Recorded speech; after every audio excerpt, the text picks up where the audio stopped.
Hello everyone and welcome to the David Ross Sports Village here at the University of Nottingham. We are live with action from the FA National Futsal Series Women's Tier 1 games, starting the day with Bloomsbury taking on Bolton. So we'll quickly run through the two team lineups for you then, starting with Bloomsbury. As the teams make their way out onto the court, they have Alice Hartness-Armstrong in goal, Dawna Manak, Paula Sanchez, Tessa Long and Merce Portabella make up the rest of their starting lineup. The substitutes are the captain Estefania Salas, Gemma Aldine, Ashley Lewis-Shodine, Chelsea Perry, Rosanna Friss-Salem, Jasmine Whitehead-Shakes, and the head coach is Liam Francis. For Bolton then, Joy Lowe is between the sticks in goal. Sophie Sumner, Lily Robinson, Rebecca Foster and the captain Laura Tobin are the starting five.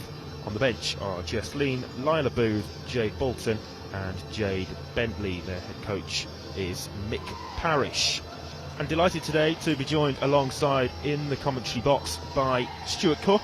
Stuart, looking forward to the games today. Great to have you alongside commentating. Thank you, pal. Yeah, really looking forward to today, and I'll try not to be too biased in this particular one, but it should be an exciting game. Yeah, so we do then start the day with Stuart's team, Bolton. Tell us a little bit about the Bolton side and what you know of them. Yeah, I think over the last couple of years they've really grown. Mick's managed to keep two or three of the younger players together. I think Joy's an excellent keeper. I think the big miss today will be Zara, who's away training with England deaf football. So she'll be a big miss, but hopefully, you know, as a group, they're growing with each game, and it should be a good test because I've been pretty impressed by Bloomsbury so far this season. Yeah, Bloomsbury with a couple of notable additions to their lineup as well today. They have a few new signings, a couple of New Zealand internationals amongst their ranks as well. Both sides here have started the season in fine form. Bolton last week with that 2-2 draw against London Helvetia with that last gasp equaliser. Yeah, I know the girls at Bolton came away disappointed last week not to come to get the full 3 points. I think a draw is great progress for them, but I do think they had opportunities to go and get the win. Yeah, certainly were 1-0 up at half-time in that game, and it was a great display last time out. They'll be hoping to follow that up today against a strengthened Bloomsbury team, and will be looking as well, as Bloomsbury will be, for what would be a big 3 points in this opening game.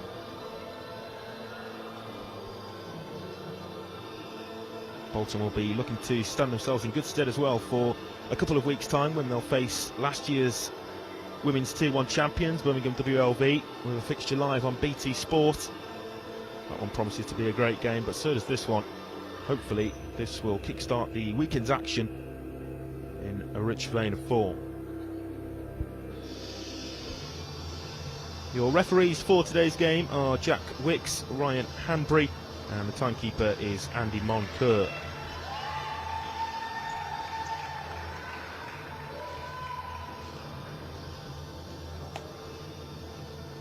So then, set for kick-off, it's Bloomsbury who will get us underway in their gold and black, Bolton in all white.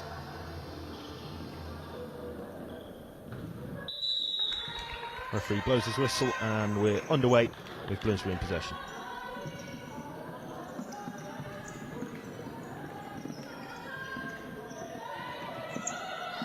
Bolton in possession through Sophie Sumner. It's a nice long ball through the middle of the court, looking for the pivot there, Laura Tobin. She's so often an integral part of this team, Stuart, Laura Tobin, with the way that she holds the ball up and brings others into play. We'll come back to that in just a moment because Bloomsbury have a chance here as it's then the shot's just scuffed somewhat by Long, but yeah, going back to Laura Tobin, the influence that she has on this Bolton team. Yeah, I think she's been a really important signing at the start of last season. She offers them a real focal point up front, and she's got great feet and good ability to keep the ball, as you just see there, bringing others into play. Yeah, great example of it there. Here's Sumner. Bolton on the attack. It's played back to Tobin. Didn't quite get the long diagonal right with that, but you could see the intentions. I think Mick's done a good job of bringing in some experienced footballers who over the course of last season have slowly started to pick up the game. And like I say, I think at the start of this season you probably see the benefits of that. It's a good long...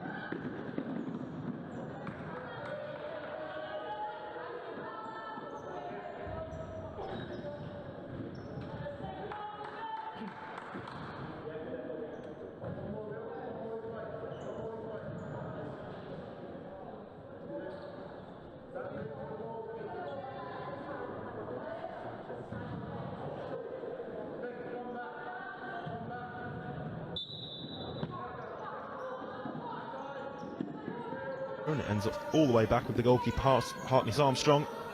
Another experienced shot stopper. Joined from Manchester in the summer. Yeah, I think she's a big signing for Bloomsbury. I mean, she was always a huge player for Manchester in the couple of titles that they won, and even last season when they fell short. She'll have a huge part to play, especially today, but across the whole season as well.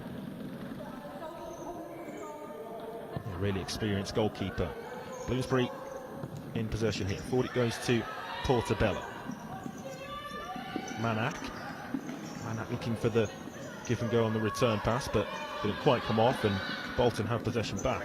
Foster skips inside the first defender, finds Tobin, wearing the captain's armband for Bolton. Great footwork. Yeah, you can see there, Laura, she's really comfortable in possession, doesn't mind feeling physical contact, and she, like I say, she's very good at bringing other players into play.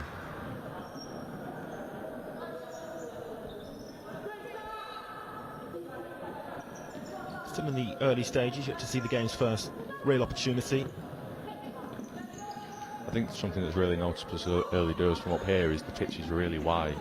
It certainly looks wider than the 20 metres that we would sort of usually play on. Whether that plays a factor in the early stages or the latter stages, we'll wait and see. Yeah, certainly does from up here. Good point to pick out there. Tobin looking for that long diagonal, but it's well intercepted. Bolton with the possession back. Foster tries to flick the ball around the corner, but doesn't quite come off for her, and Bloomsbury in possession once more. Both sides just feeling each other out somewhat in the opening minutes. Looking to thread a pass through there was Dawna Manak, one of the new names on the team sheet for Bloomsbury. Yeah, the wider court sometimes can take players a little bit of time to get used to. You often find yourself using reference points of the touchline, and on a sort of 22-metre wide court, you might find yourself a lot further away from your teammates than you would usually. Certainly after last week when we were on a slightly narrower court, so there's a big sort of contrast there. Yeah, the game's today being played at the University of Nottingham, the David Ross Sports Village, where we'll have the action live for you across the 2 days, starting today, of course, with the Women's Tier 1. And tomorrow we move into the men's action with 4 games on the card for that. Long throughout, goalkeeper Joy Lowe came out of her penalty area and was happy in the end to just see the ball behind. We'll give her the benefit of the doubt and say that was well judged.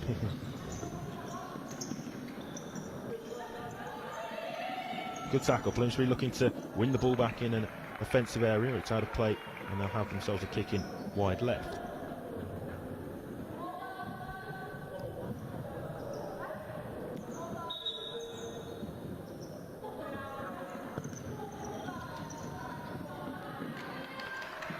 Just trying to work themselves an opportunity over on that left flank from that kick in down that side, but running out of play for Bloomsbury, and the ball's back in the hands of the goalkeeper Lowe. Goes short with that particular distribution, but then the pass from Foster, well pressured by Paula Sanchez of Bloomsbury, and it's out of play.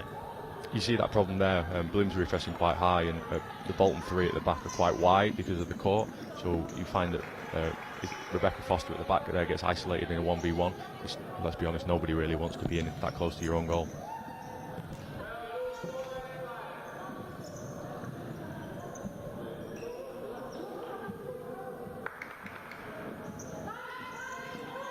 Short again, it goes from Lowe, and Foster finds herself in a similar sort of position there that you just mentioned, Stuart, with Paula Sanchez that time closing her down once more. Yeah, you can see Mick there, he's trying to get Rebecca once he plays that first pass to create space for somebody else, just by travelling through, maybe offering a block, because at the moment she's a little bit too static, so she's inviting the pressure on herself. Bolton kicking just inside the Bloomsbury half, and here we see potential use of Joy Lowe to escape that initial pressure. Here is the Bolton goalkeeper in the opposition half. It's out of play. Yeah, that's something Bolton try and do quite a lot. They might have a little bit more joy today on this wider court. There should be more spaces for them to exploit, but at the same time, it does come with an element of risk. Yeah, here she is in possession again, Lowe.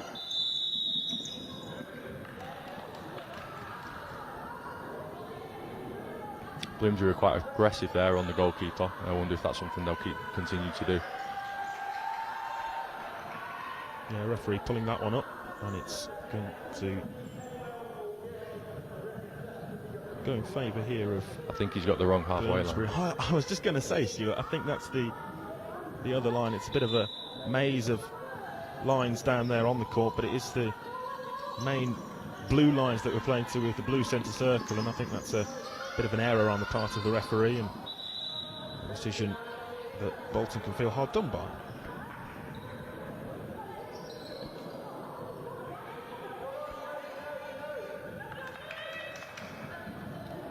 Interesting to see Bloomsbury making a full force substitution there. Looks like they might be playing quite strict fours, whereas I think Bolton will probably do it in ones and twos.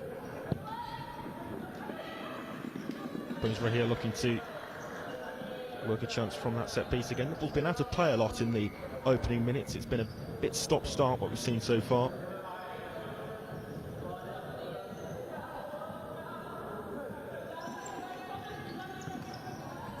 Into a central area it goes, and then hooked away by Sumner. Out of play for the kick in again.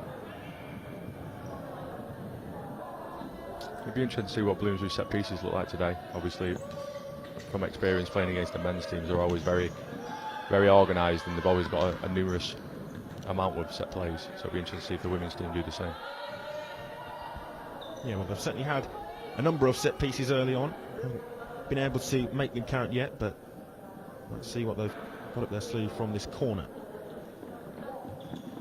Set back maybe for the strike. It's scuffed a little and might kick-start the Bolton counter-attack. Tobin battling for possession, loses out that time.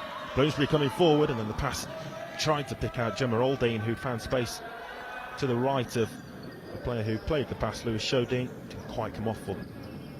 Yeah, that wasn't lucky. They had a 2v1 at the back there, a little bit more quality on that pass, and they might have found a chance to exploit.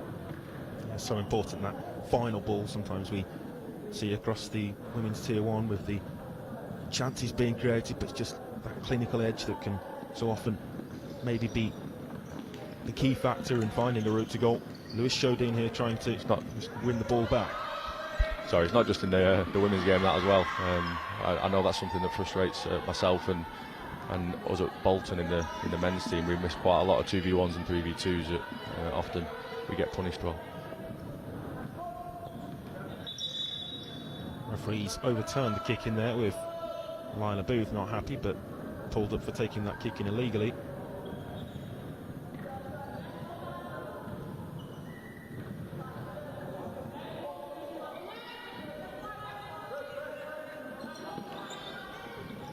Aldine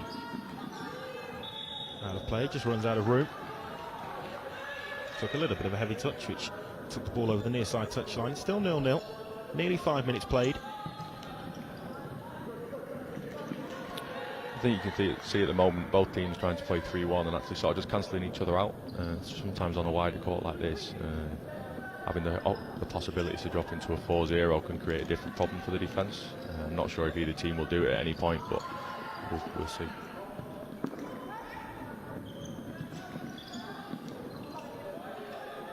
Forward ball there was looking for Lewis Shodine. It's back with the goalkeeper low. Intercepts it straight at Lewis Shodine, and Bolton that time gifting possession back to Bloomsbury. Aldine, it's Bloomsbury who are here now probably enjoying more of the possession. Forward ball into the box, Low with a hand on it, right at the edge of a penalty area. It's being spilt, and then two Bolton players back on the line and there to make the block. An important block was Rebecca Foster. Yeah, Joy there, I think she just got a little bit confused as to where she was on court. Wasn't sure if she could use her hands, opted to go for her feet and then hesitated. It's a good block on the line for Foster. Yeah, positioned herself well back behind the Bolton number 1 there, Foster, in place to make the block. It's another block, that time from the strike from the Bloomsbury captain Salas. Hartpury Armstrong there, but skews the clearance away. She was trying to blame somebody else, but I'm not really having it.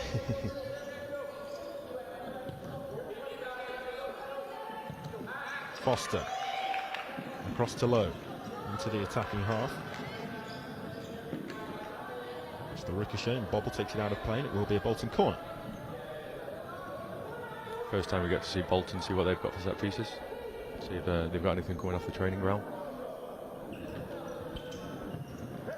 Set back here for Foster's effort towards goal. It was Save with the right leg of Hartness-Armstrong. Oldine trying to win the ball back on the halfway mark.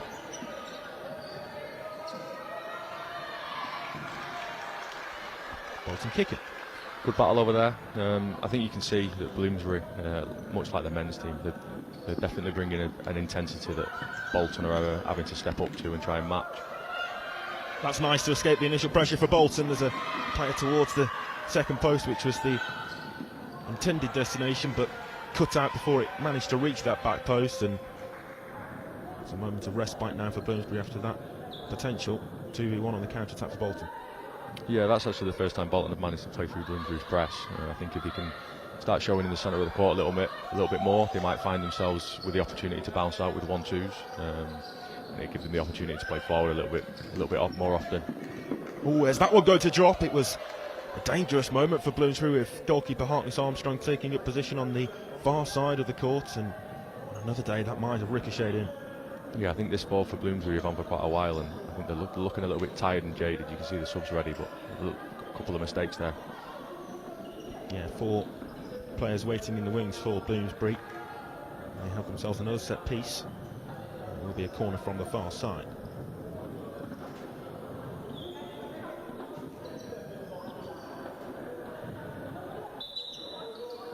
Still awaiting the game's first goal. And it goes to Aldine.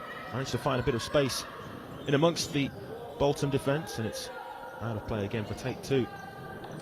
Yeah, a good set piece there. You can see the importance of the pivot position there for Bolton defending, not to move too soon to create that opening in the first line. Set for the strike from Salas, didn't quite catch it how she would have liked to. Out of play for the goal clearance. Low again, opting to go short with that. Booth. Tobin. Just a judge to have crossed the sideline on the far side, and here, Stuart, we see Bloomsbury making all change with the 4 out-court players being replaced.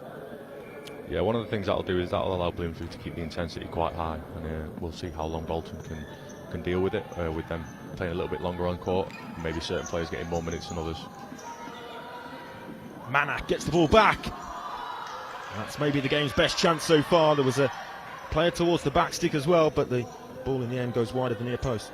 Yeah, that was a lovely little bit of play. You see there the importance of showing in the middle, like we mentioned about Bolton trying to play out, Bloomsbury obviously playing through, and then again that final ball, I think she's just spotted the keeper trying to cheat a little bit and try to catch her out at the near post. Yeah, probably the game's best opportunity so far, but it stays goalless. Tobin across to Lowe.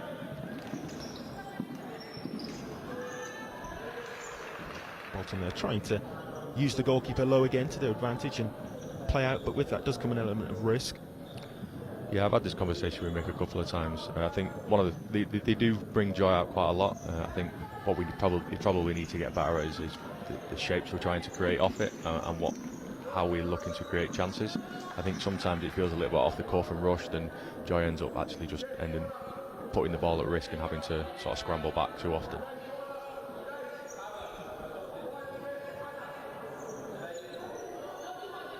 Yeah, we'll see a similar situation to that here again. Tobin across to Lowe. This time it seems more controlled, although then the pass is giving it away, and with the empty net that's risky, and there's the shot from range, and there's the game's first goal. Pretty much right on cue. Merce Portobello finds the net with a fine strike from distance, but it came from Bolton's own downfall with that loose pass. Yeah, and that's obviously the risk, isn't it? You know, it's unfortunate. It's a slightly missed overhit pass, but it's a great finish, in fairness, and that's something Bolton need to be really aware of as they do bring the goalkeeper out, because the game's now changed. Yeah, 1-0 then to Bloomsbury, but Bolton here looking to hit back straight away with Lila Booth finding an avenue of attack down wide left. She wins a corner. Booth back to Tobin. Tobin still battling for the ball. Comes up back with the goalkeeper Lowe.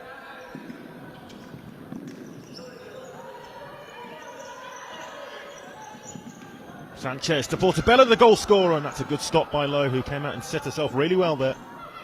Yeah, that's what Joy's excellent at. She's an unbelievable shot stopper, considering she's only 17 years of age. Yeah, we saw her quality a lot throughout the course of last season, and more so than on BT Sport as well, when she really showcased her talents in goal. Be interesting to see how Bolton react without Zara, who in general is the biggest goal threat, and Alice Harkness in net. It's a tough ask, even though it's only 1-0. It might feel like a long way back for Bolton at the moment. Here's Booth.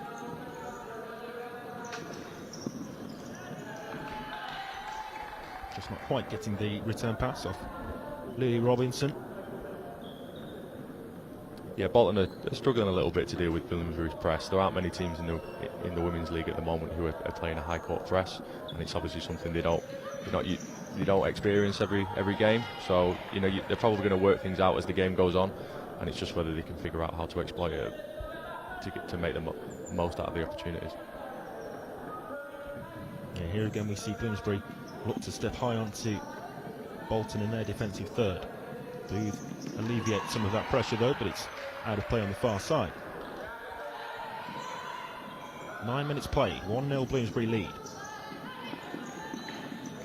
There's Manak inside the Bolton first defender, but here it's the counter charge opportunity for Bolton. Chance for 1-1, but it's into the side netting. Certainly the best chance that Bolton have had. Not taken though there by Bolton. Yeah, that might be Bolton's best opportunity, certainly of this game, but also to get back in it on the transition. Unfortunately, Laura couldn't quite make the second post, and it's quite a daunting task to try and beat Alice in a one-on-one sometimes. Yeah, just as we come back to it there on the transition down the other end of the court, Portobello, the goal scorer for Bloomsbury, with an effort, but off target, high up and above the crossbar of Lowe.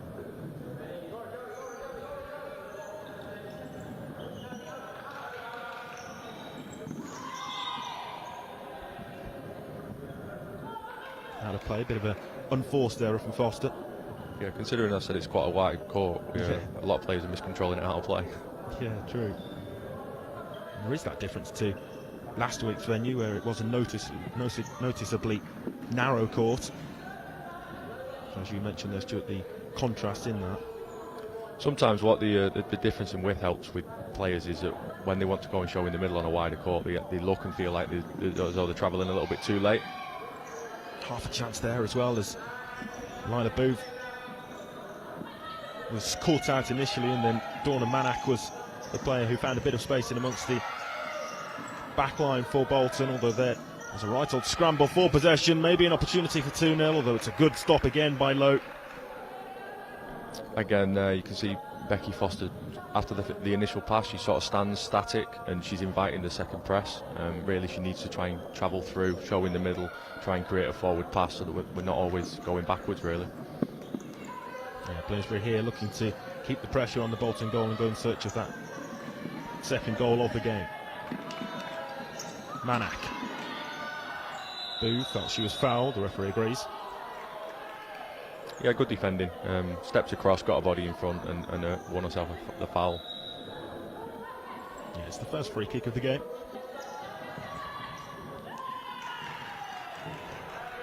Bolton need to be careful that they don't try and rush this. There's still a long way to go in the game. There's a lot of opportunities, and you don't want to be giving the ball away too often, especially not in a high-intensity game. You want to try and control the tempo and almost get your breath back when you're in possession. Yeah, we see again the change of quartet there for Bloomsbury, with head coach Liam Francis opting for that rotor change as it's played forward to Lewis Shodine. Set back maybe as Joy Lowe scrambles back towards goal. Olding waiting towards the back stick. It goes back to Lewis Shodine again. Here is Olding. Olding to Lewis Shodine. Those two linking up nicely, but it's good defending that time by Tobin. Yeah, Bloomsbury moving the ball really well at times. Unfortunately, not to exploit the parallel pass down the line.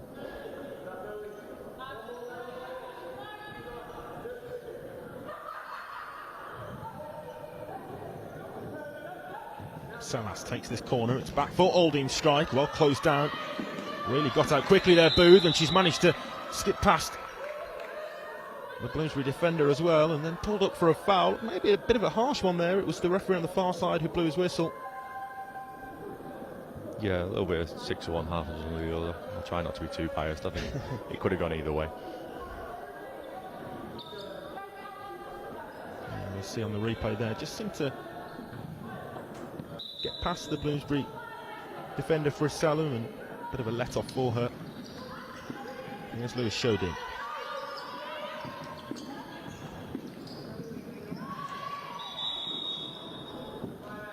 It's another free kick, that time in favour of Bolton. Yeah, a couple of quick fouls racked up there for Bloomsbury. Probably unnecessary ones, really. Yeah, 2-1 in that regard on the foul count at the moment. With a high intensity game, you're always at risk of conceding more fouls. Well, there's an opportunity here for Booth as she looked to be inventive and flick the ball goal bound more than anything else, really. Didn't quite come off, but it was a nice diagonal ball forward to find her. We'll come back to that in a moment, as maybe there's potentially a chance down the other end for Bloomsbury. Oh, it's a loose pass, and Lewis Shodin was there to intercept, but only able to turn it wide. Chances at either end there. Yeah, I thought actually from up here, I thought Layla was going to drop in. Goalkeeper looked a little bit in no man's land. It was a great effort. Yeah, very close to the equalising goal. Booth that time there, though, dispossessed. Lewis Shodin, with options left and right, just runs into traffic, though. Bolton back with bodies defending. Becky Foster did really well there, delayed the 2v1 and won the tackle to stop the attack. Lewis Shodin spins away from the initial pressure from Tobin. Parallel ball, but nobody on the end of it for Bloomsbury. It's allowed to run all the way out and behind. Bolton being a little bit more aggressive without the ball now. You can see forcing Bloomsbury into a few mistakes and not quite giving them as much time on the ball.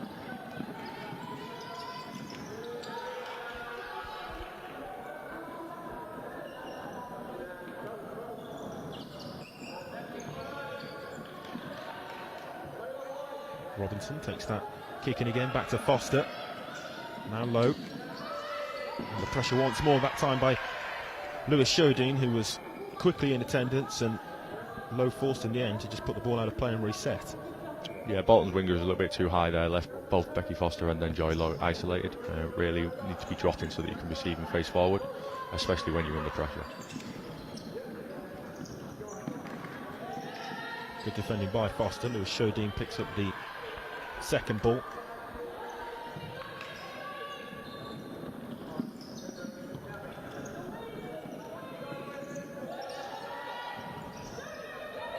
Oldie, and this is a promising area of the court for Bloomsbury, although then the tackle was made. Here's Foster, slightly just overran that, and now maybe there's a transition on that transition, and it's played to Salas, Manak, I beg your pardon. Loose ball centre court. Bloomsbury have it back and just regain some control. Long ball forward to Lewis Shodin. Lewis Shodin still with possession, right round the edge of the area, and Lewis Shodin in the end on the spin managed to get the shot away, but it's off target.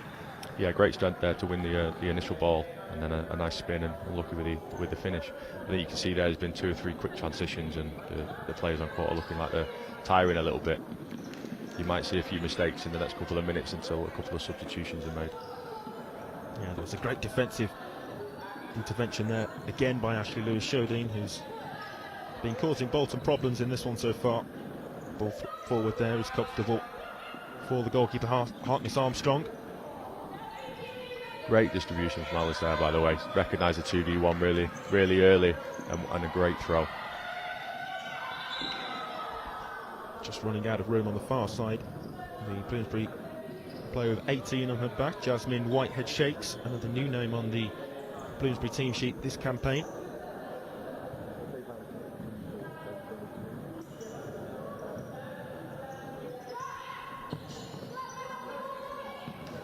That's an excellent long diagonal ball if it can be kept in, and just in the end was slightly too much on it for Jess Ling to prevent it from crossing the near side touchline, but you can see the idea with the long diagonal pass. Yeah, Bolton have tried that a couple of times. Again, it just comes down to that little bit of quality. If you can take a little bit off that, you might find that it can cause real problems. Oh, Bolton here have won the ball back in a high area of the court. It's set back for the strike, and that's a good stop by Hartness Armstrong, who came flying across the face of goal. Yeah, great recovery save there. Not sure what happened initially, but it broke free and it was a good effort. Yeah, it was just a loose ball that broke back for the strike and the Bolton chance. Good recovery save, as you say, from the goalkeeper Hartness Armstrong. Looks like Bolton are going to persist bringing out Joy low, seeing if we can get some reward from the risk. Not on this occasion. Yeah, that's where the game's first and only goal came from, really, with Merce Portabella taking advantage of the empty net when Lowe had vacated that, but Bolton still looking to proceed about their ways and try to work themselves an attacking chance. You can definitely see the change in intent. Bolton made a couple of substitutions and pressing much higher up the court this time, and again forcing mistakes and winning the ball higher up. It allows them to bring Joy out. It's just whether they can get any opportunities from it. Here is Lowe in possession, forward to Foster. Just didn't quite get the pass right. I think the only thing from a Bolton point of view is that when the goalkeeper does come out, it just feels a little bit off the cuff. Considering we do it week in, week out, I do feel like it should be a little bit more organised. It's a nice diagonal if it makes it. It's an important touch in the end that turns the ball behind by Jess Lean. Bloomsbury here looking to catch Bolton off guard with a quick set piece.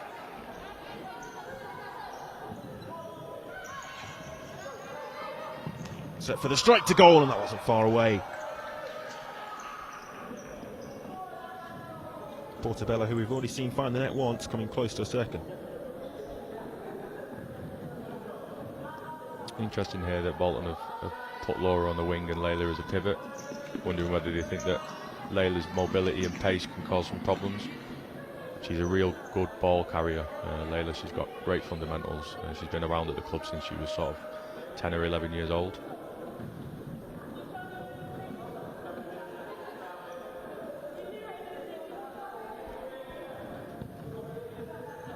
Tobin then in this new wide position takes the kicking back to Foster, but it out of play over on the far side, and Bloomsbury have themselves this kicking.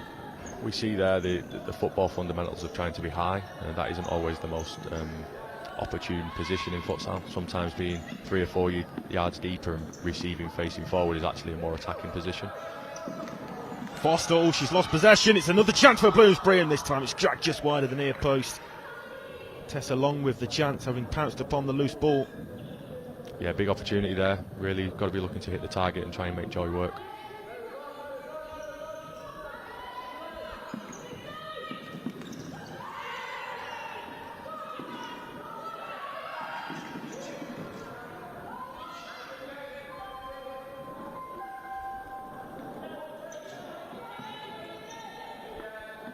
Short, it's dropped to Foster. Long ball forward looking for their Booth, but just over her head and out of play. Yeah, I'm not sure those are the kind of balls we're looking to play to Layla. She is a diminutive player, to say the least. Yeah, a different type of pivot to what Bolton are perhaps used to with Tobin.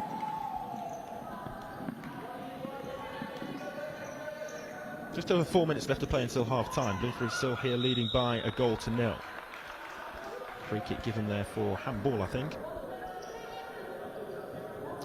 With Bolton being a little bit more aggressive out of possession now, you might find that Bloomsbury, the way they can move the ball and the players they do have, they might open Bolton up a couple of times and create some opportunities before half-time. I think it's really important that from a Bolton point of view, they don't concede before half-time, because it is a long way back from there.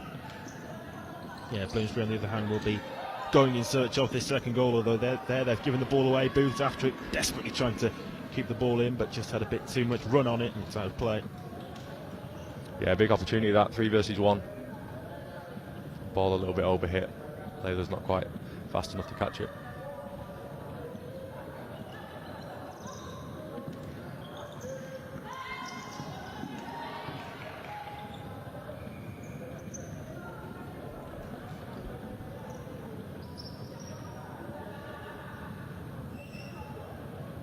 Bloomsbury kicking.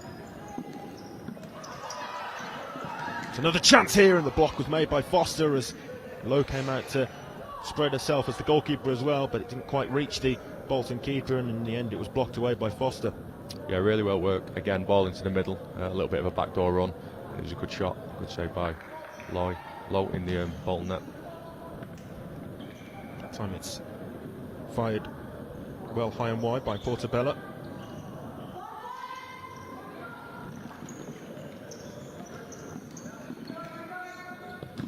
Tobin dispossessed. This was an opportunity for Bloomsbury, but maybe there the better option would have been to play the pass across to Whitehead Shakes, who taken up a position in front of goal. Instead, the shot was straight into the midriff of Lowe, and her saves tally increased by another. Yeah, a great stop. I think there's a chance here as it just breaks there to Whitehead Shakes. It's another good stop by the goalkeeper Lowe, really keeping Bolton in it before half time here. Tobin, it's a 3v1 opportunity. Across it comes to Booth. There's two over towards the back stick, but that final ball just lacking as it's straight to the goalkeeper Hartness Armstrong. Chances at either end again. Yeah, two big chances there. A great save at one end for Bolton, and then really a disappointing 3 versus 1 again for Bolton in the attacking third. I don't think they're going to get many more better chances than that. Yeah, well, here the timeout called. The first timeout of the game so far, with just over 3 minutes left to play before half time. Game's only goal so far coming courtesy of Bloomsbury's Merce Portobello. It's a great strike to find the net from such distance, something we've seen from yourself on a number of occasions, Stuart. Just tell us about the technique that's needed, because it can't be easy to find the net from so far out. It's not a big target. I mean, from a personal point of view, it's about as far as I can kick it these days. So I just put all my power into it. If it goes in, great. If it doesn't, it's usually a decent effort. But no, it's a smaller target than the 11-a-side goal for sure. I don't get far up court these days, so any opportunity to take a shot on, I welcome them. Yeah, and Portobello for Bloomsbury pounced upon that loose ball with Lowe out of goal. That's what splits the teams on the scoreboard at the moment. So then back to the action with 3 minutes and 7 seconds left, to be precise, before half time.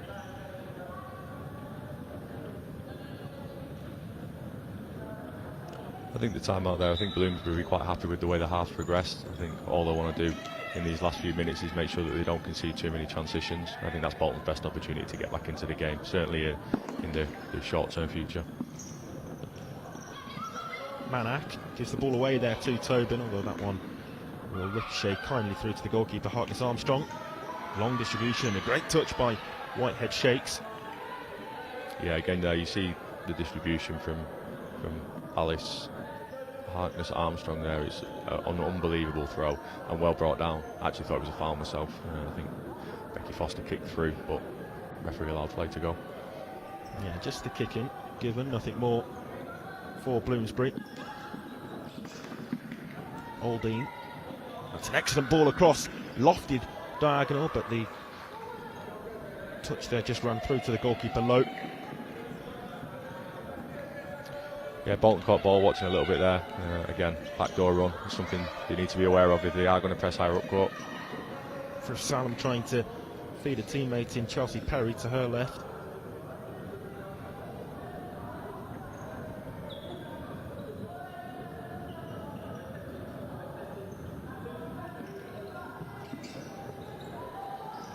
Tobin anticipated that corner and then looked to try to get the transitional attack on the charge for Bolton, but it's in the end ran back to the goalkeeper Hartness Armstrong, and Bloomsbury on the attack themselves. Forward it goes to Tobin, wide left if she can keep it in. Just a judge to have crossed the line on the near side. Again, transitions there for Bolton and just can't find that final pass to create the opportunity.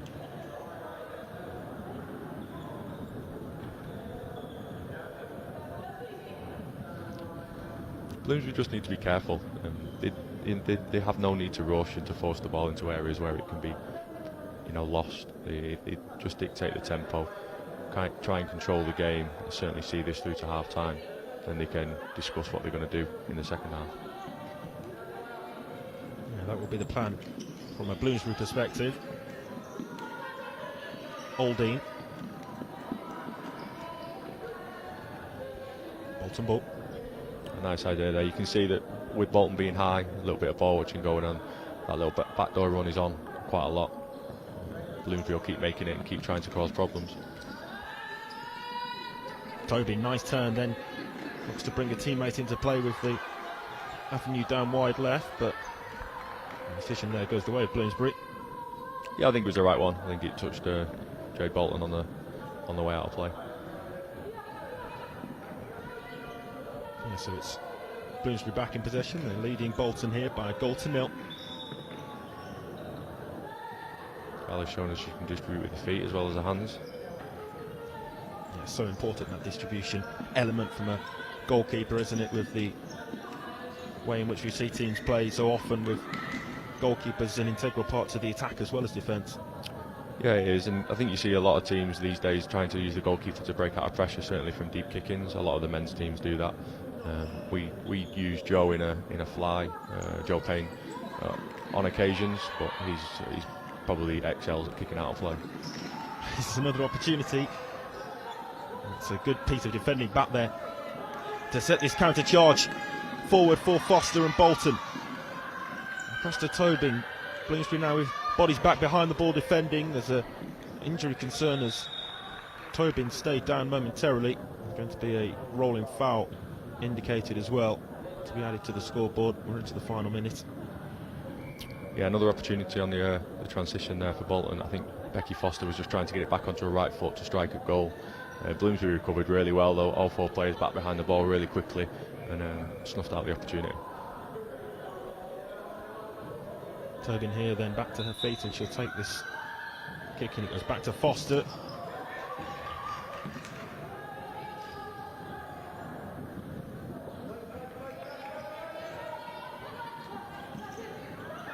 Long throw out and the flick to goal, what a finish! Wow, what a finish that is. And again, the distribution from Alice Harkness-Armstrong is unbelievable. Yeah, it's Rosanna Frith-Salem with the flick past Joy Lowe, and that doubles Bloomsbury's lead before half-time. We saw Layla Booth try it at the other end and just miss, but again, first time on the turn, outside of the right foot. It's an amazing finish, and I don't really think there's much Joy could have done in goal. Yeah, superb technique. And that's 2-0 to Bloomsbury, and they're looking here to make it 3 as well. 35 seconds or so before half-time, and there's the shot. In the end, that one just wide of the far post, but Bloomsbury here really piling the pressure on Bolton, who will now be hoping that they can get into the midway point just the 2 goals down. Yeah, Bloomsbury, another opportunity there. You can see a little bit of confidence after that second goal. Foster, 20 seconds left to play of this first half.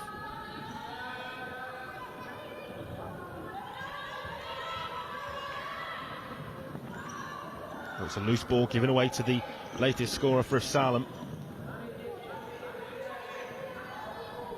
Over here, happy to just see the final few seconds of the first half out. There goes the buzzer, and that then is half-time. Brings to a close the first 20 minutes of action in the Women's Tier 1 of the FA National Futsal Series here at the University of Nottingham. At the midway point, it's Bloomsbury who lead Bolton by 2 goals to 0.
welcome back then for the second half of the first game of 3 here at the University of Nottingham. And at half time, it's so far so good for Bloomsbury, who are leading Bolton by 2-0. Stuart, this could be a difficult task now for Bolton to try to work themselves back into the game in this second half. Yeah, it'd be interesting to see how they come out and play early doors. If they continue trying to sort of press high and taking a few more risks out of possession, it will obviously leave them a little bit more exposed at the back.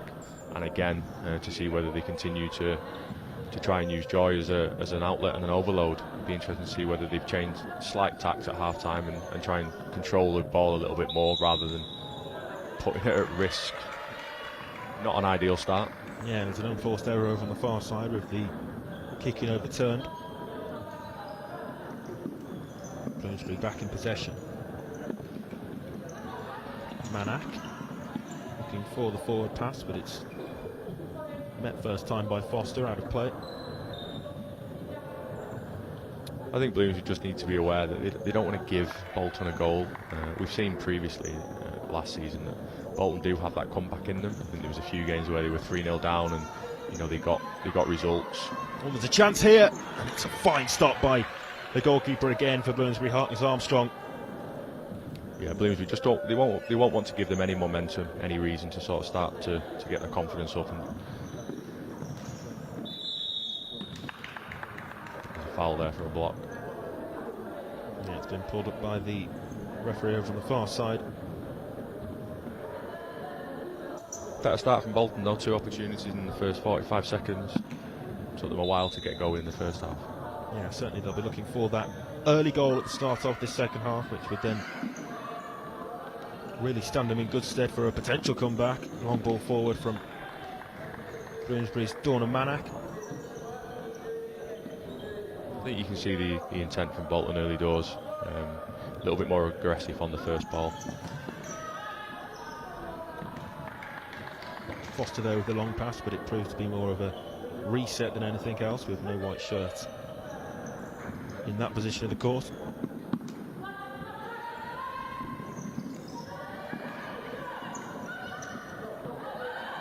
Opportunity maybe for 3, just 4 slightly wide, and then lost her footing at a crucial moment as well there, Manak. Joy looking for the quick throw there. Obviously a part of a game that she's still developing is a distribution. Slightly overthrown. I think she's been watching Joe Payne.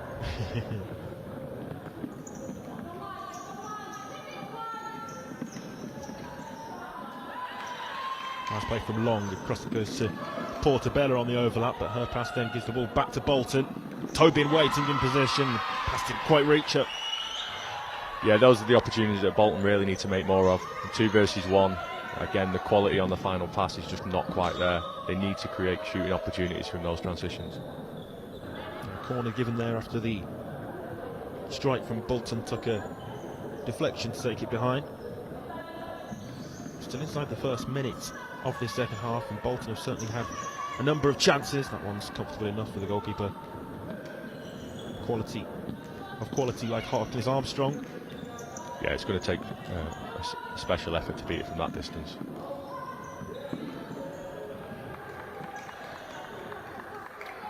I actually have a rule with my under-16s is that if the goalkeeper catches one of their shots, they have to do 10 squats.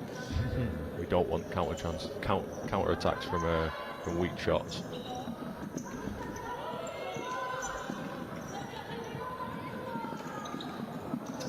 Tobin.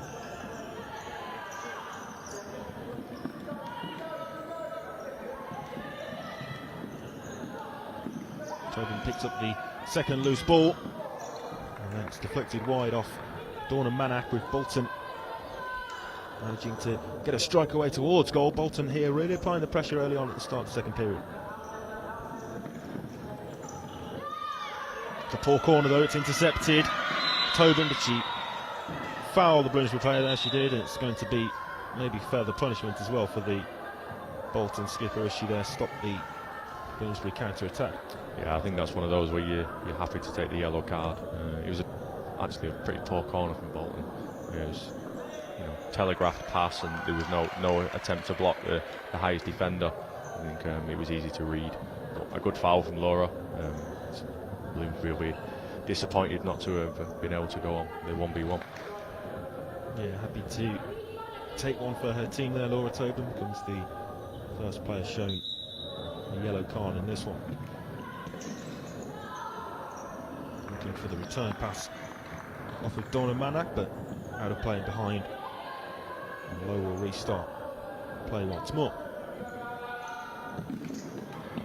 Bolton exchanging passes with Foster. Nice one-touch pass forward to Tobin and then across towards the back post. Lean shot takes a deflection.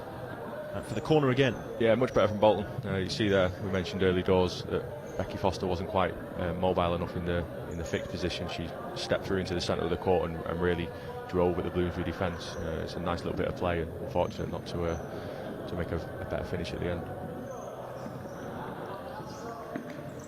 Toby just had to take a touch before maybe striking, until it went back to the corner taker and then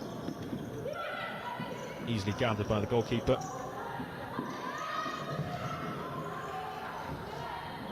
Bolton across there to defend well up against Bloomsbury Tessa Long. You can see as soon as Alice Armstrong's got the ball in her hands, the Bloomsbury players are looking to drive into space, knowing that if they make a good run and find it, that she will locate them with the throw. Short kicking for the set and smash towards goal. It was Rebecca Foster who managed to divert the ball away from goal. Yeah, very brave defending.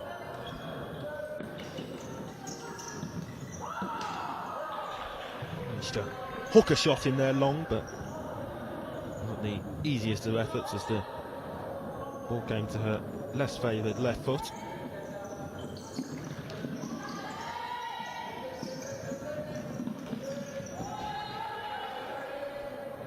A little bit disjointed from the substitution there, Bolton.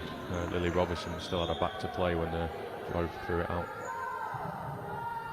Shows the importance of timing your substitutions correctly.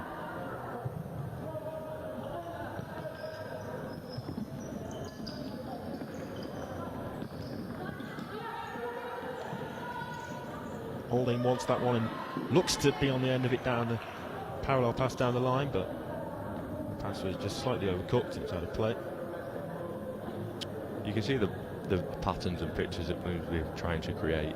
You can see some of the players have got some good futsal experience. It's probably what's been the difference so far today in terms of keeping the ball.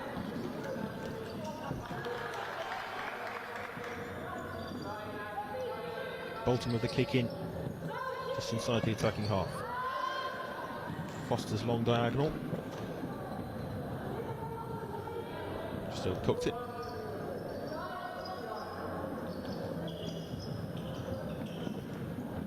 Chris Salem, who got the second goal for Bloomsbury right towards the end of that first half. It was a fine finish to beat goalkeeper Lowe with the flick to goal. You can see now as we come into the second half and players are starting to tire out of possession, that Bloomsbury, once they bring that player into the middle, they really do create 2v1s on the outside to play parallel passes and 1-2s, and that's where they're getting the joy from currently. Bolton are a little bit isolated and almost putting themselves in a 2-2 at the minute. Yeah, the two players hope the court here for Bolton. Booth done well to bring the ball under her spell. Foster came under pressure from Lewis Shodine. It's been a good battle that today, Foster and Shodine, really physical. I think they both had success.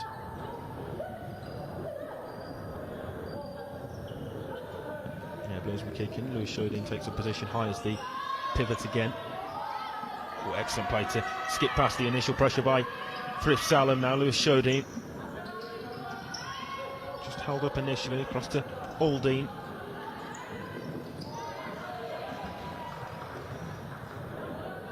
Bloomsbury kicking. I think as individuals now you can see the Bolton players trying to get pressure on the ball, but sometimes just being skipped past a little bit too easily.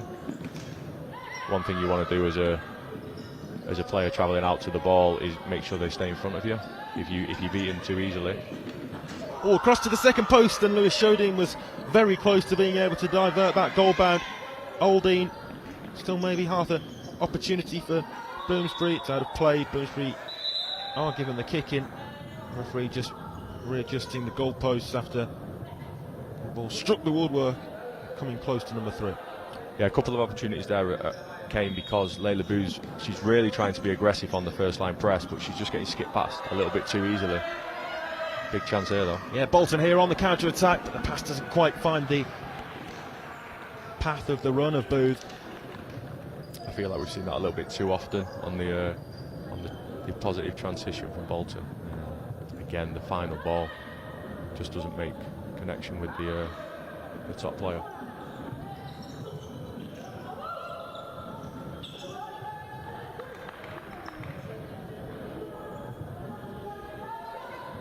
Corner for Bloomsbury. Nearly 6 minutes played now in this second half, and we're still as we were at the midway point in terms of the scoreline. Bloomsbury 2 to the good. It goes to Aldine. Goalkeeper low. Looks to try to start the counter attack herself. This is nice. And on the end of it was Booth, but the goalkeeper out quickly to come and close the angle down and smother any potential danger. Yeah, that was better than Bolton. Joy driving with the ball, made a good first pass, and Layla finds Lily. I think she was a little hesitant to go into the 60-40 with Alice, which is understandable, and it's a good save.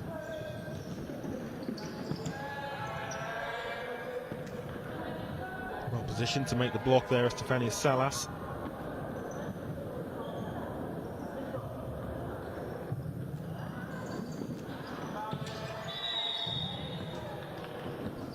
Again, the referee on the far side awarded the free kick for the same infringement that we saw before with the block from that corner. That's a couple that have gone against Bolton now.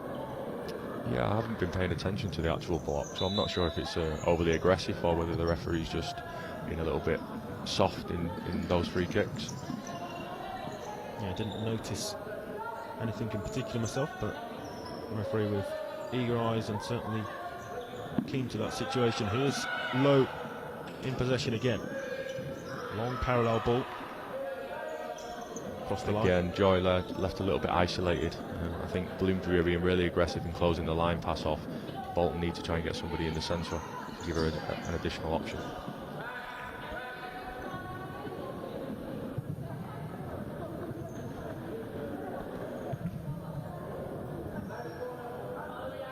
Robinson here to take this kick in. She burst onto the scene at the start of this season with 4 goals in the victory in game week 1. Tobin lofts the ball forward, and then the header goal bound is off target. I think the problem Bolton are going to have in the remainder of this half is they really do need to try and create an opportunity where they take Alice out of the equation. Yeah, let's see if they can try to work that for themselves here. Forward to Booth, and again the goalkeeper, Hartness Armstrong, quickly across. Good goalkeeping again. It's been given as a illegally taken kick in on the far side with the ball still rolling. Referee just having a word about that with Booth as well. Yeah, you can see in that last opportunity again there, you know, Alice is a real intimidating figure in the goal, and you really need to try and create the 2v none or the 2v1 opportunity where you can create an easy goal scoring opportunity. She's very difficult to beat from distance. Opportunity this time at the other end. It might break back for Manak. Here is Manak. It's a fine double stop by Lowe and a triple save in the end as well. Brilliant goalkeeping from the Bolton number 1, and it keeps the scoreline at 2.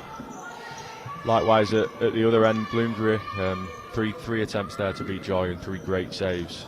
I think if they're going to get a third, they need to try and take her out as well. Forward here to Booth. Hartness Armstrong that time came sliding out of her penalty area. Made good connection with the ball, but just going back to that triple save down the other end for Lowe. Yeah, a couple of great shapes there for the first 2, and I think the third one was just a little reaction save. Yeah, she was almost sprawling around, still on the floor at the time of the third shot. It's another chance here, and there is number 3 though for Bloomsbury. It's a great diagonal pass and a tidy finish to slot it to the side of Joy Lowe. Paula Sanchez, the scorer, the number 10 for Bloomsbury.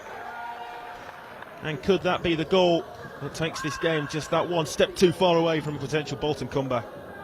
Yeah, I think for the last few minutes the game's been quite stretched. We've seen a lot of chances on the transition, and I think Bolton really needed to take one to try and create an issue for Bloomsbury going into the latter stage of this half. Lean just running into a bit of traffic down wide left. Been given away though to Booth, and then well held by Bloomsbury goalkeeper again. 10 squats. Again, great hands from Alice. It was a good strike from Layla. She's done really well to held it and created the counter attack. Yeah, it did set forward that opportunity on the transitional attack for Bloomsbury. Go down as another stop by the Bolton keeper low. She got fingertips to it and turned it behind wide of the near post. Amongst the penalty area with a desperate clearance away made.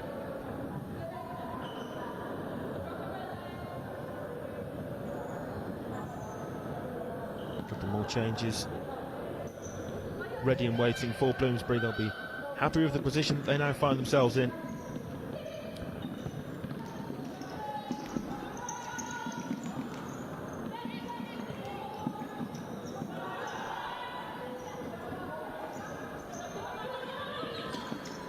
Yeah, I think you can see now the game's a little bit stretched, and Bloomsbury's futsal experience is starting to show. They're moving the ball really well, travelling into space and creating good patterns from it. Here's Toby, good ball across, and it's an opportunity for Booth. That time they did work the ball around the goalkeeper Hartness Armstrong, but the finish not quite able to pull one back for them. Yeah, I think that's probably Bolton's best opportunity. They worked it really well down one side. A good ball across from Jess Lean, and unfortunately Layla Booth couldn't quite fly the finish. Yeah, just there as we see on the replay. It's a golden chance really for Bolton. It stays 3-0. Tried to take it first time and maybe had the time to take a touch, but also at the same time, once you take that touch, you're about to be smothered by Alice Hartness Armstrong. Yeah, so a timeout then here called. There we see the Bloomsbury camp with the coaching team of Liam Francis and Ryan Walsh. They'll be pleased with the position they find themselves in. 3 to the good. Yeah, I had a chat with Ryan a couple of weeks ago at Bolton's host event, and he said he was really enjoying being involved with the women and getting involved in the coaching. He's got good experience from various different clubs, and I know he's recently been out to Spain with his brother, so he'll be bringing some good knowledge to those. And as I say, as the game starts to get stretched, you can see what they're trying to do, trying to create, and it's working well. Yeah, experienced coaching pairing for Bloomsbury. So we turn back to the action with this Bolton kick-in following their timeout. Low, but the pass was inside her own half, so she was forced to retreat and control. Corner for Bolton. I think the referees have missed one there, have they not? I don't think the goalkeeper can receive it in her own half at any point.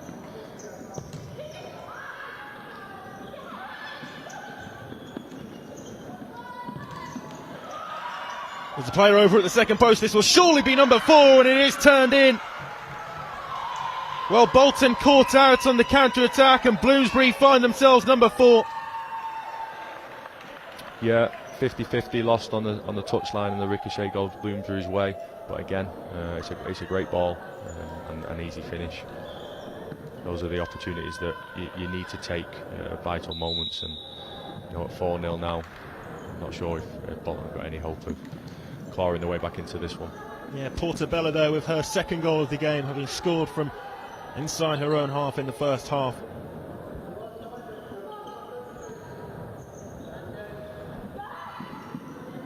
Bloomsbury then at the moment look good to make it 2 wins from 2. Bolton here on the attack though. Booth in search of a goal back for her side. It's another opportunity down the other end though for Bloomsbury, and then the shot was direct towards goal by Frith Salem. Clear at the back post, maybe the better option. Yeah, I think I'm not sure if she's seen her, but I play her free in the centre there. If she could have reversed that back across, it would have been another nice easy finish. Bolton need to be careful here. Obviously, they do need to put pressure on the ball and look for a way back into the game, but it could quite easily run away from them if they take too many risks. Yeah, there's another opening in the Bolton defence again here. Tobin, though, back that time to make the block, but breaks back for Paolo Sanchez. Quickly closed down was that effort. Booth still in play over on the far side. Booth, nice footwork, skips past the defender. Just lean. And it's gathered at the near post by Hartpury Armstrong. I think you can see there that even when Bolton do get those transitions, the recovery of Bloomsbury is excellent. All four players again back into their own D, really protecting Alice's goal, which she's quite capable of doing herself, but it's always nice to have the team on hand as well. Yeah, we've seen that counter-attack element to the game a lot in this one so far, as Hartpury Armstrong goes for a spectacular strike from distance and tries to catch Joy Lowe out, but often as well we've seen that transition on the transition when the initial counter-attack doesn't work as well. Yeah, and ultimately that's when the game starts to get stretched, and you see the experience of certain players come out. If you can control the tempo from that point onwards, you find yourself dominating the ball a lot more. So into the final quarter of the game then, Bloomsbury now leading by 4-0, having doubled their what was 2-0 advantage at half-time.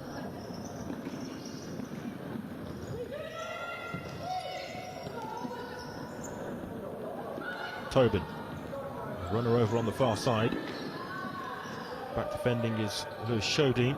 She gets the final touch, it's out of play, and Sumner will take this kick in.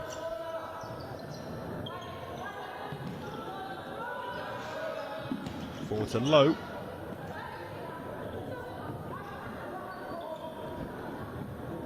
Again, a little bit of a pot shot, and Bolton really have struggled to keep the ball when the goalkeeper has joined in, even with the additional player.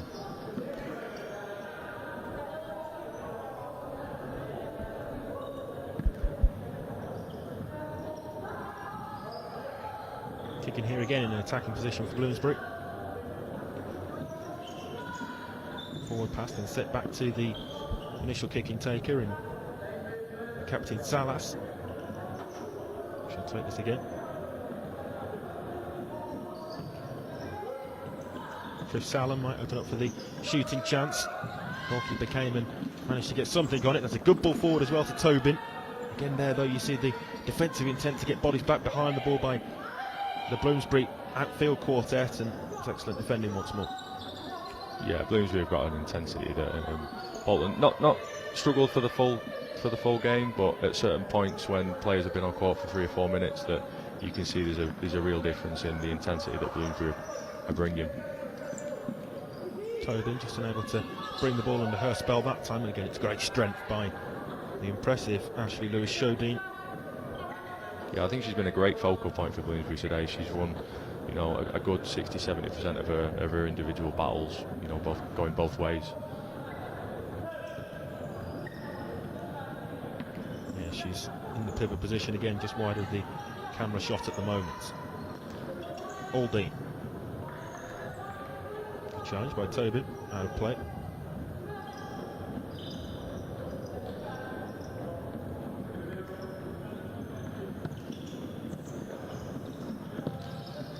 Trish Salem finds the pass into the pivot, Lewis Shodine. Lewis Shodine lurking around the back door again. You see there, a great ball forward, but really secures it well in the pivot position and then brings other people into play. And what that allows Bloomsbury to do is just get higher up court. So instead of being pressed in their own half, they're 10-15 metres higher up. Aldine. Salas that time with a uncharacteristic miscontrol.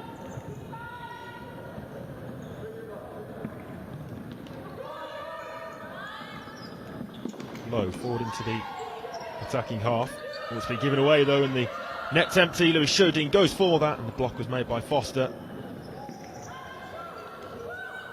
It's another risky moment there though for Bolton. That time Bloomsbury don't take advantage as we saw them do in the first half. Yeah, I think it's been a bit of a theme of the game. Joy comes out, 1-2 passes later, she's scrambling back, and it's something that Bolton really need to work on. Toby just found space there and behind the back line of Bloomsbury defence, but wasn't able to control the longer pass forward over the top.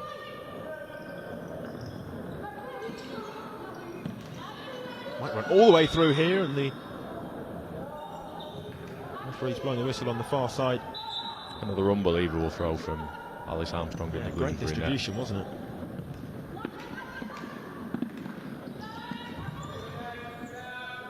I actually don't think she's thrown one out of play all day.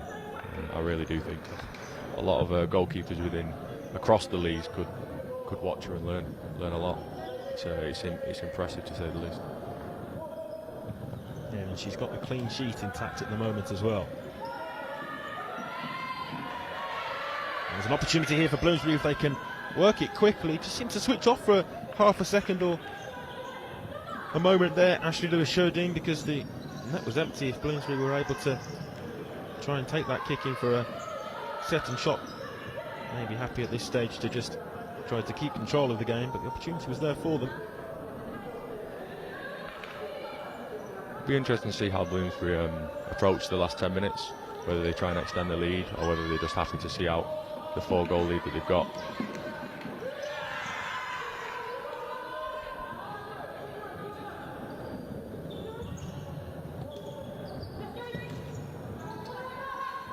Foster's forward ball, it's flicked on, but to nobody in particular that time by Bolton.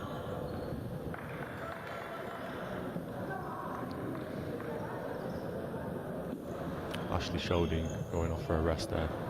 Last 3 or 4 minutes, her intensity out of possession has been really good, and the quality in possession has been excellent as well. Well-deserved rest. Yeah, she's replaced in the pivot role by Paula Sanchez for Bloomsbury.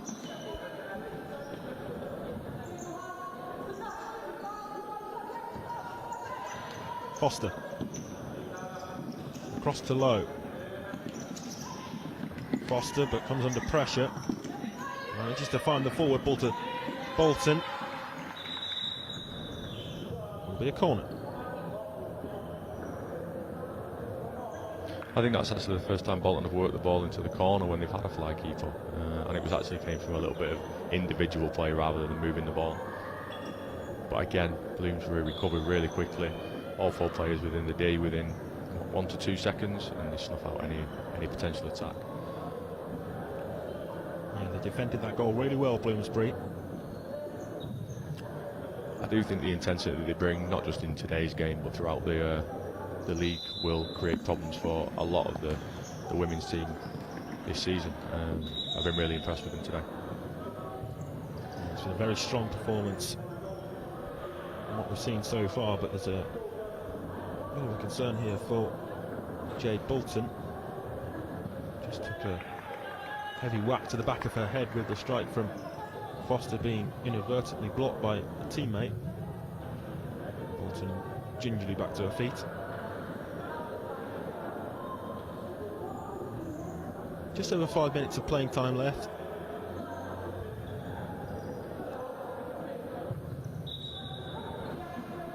This one may be in danger of just petering out to its conclusion somewhat, but from a Bloomsbury perspective, they'll be happy to try and control the game and see this one out to its finish.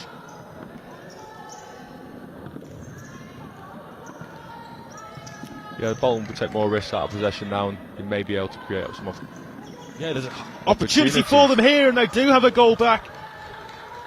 And it's Bolton who scores for Bolton, and it's 4-1. Yeah, sometimes a little bit of risk taken out of possession can bring some opportunities that wouldn't usually arise. So whilst there's definitely a risk of giving more goals away, with only 4 or 5 minutes left on the clock, they've got nothing to lose now. Yeah, well, only time will tell whether that will prove to be just a consolation goal for Mick Parish's side, but it'll certainly give them a bit of hope.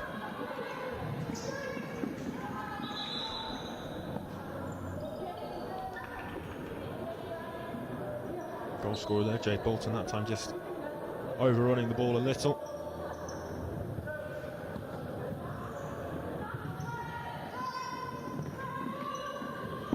Well, one back in an attacking area again. That time it runs through to the goalkeeper, who is superb with the distribution once more.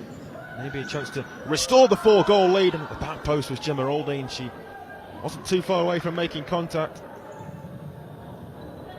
Yeah, again, Becky Foster isolated a little bit at the back in the 2v1.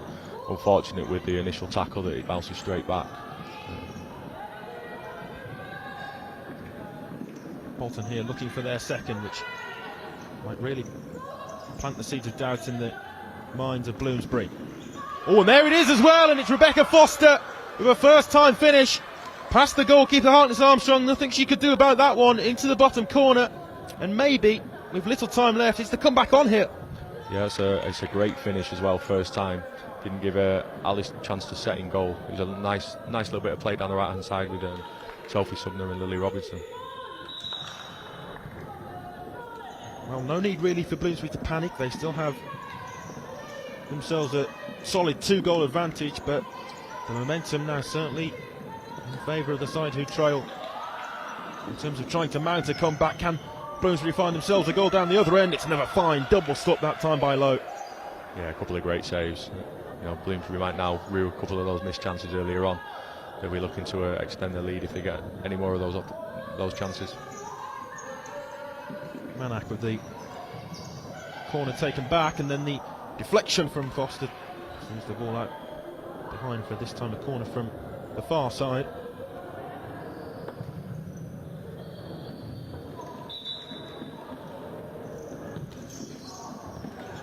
Comes all the way through to Salas.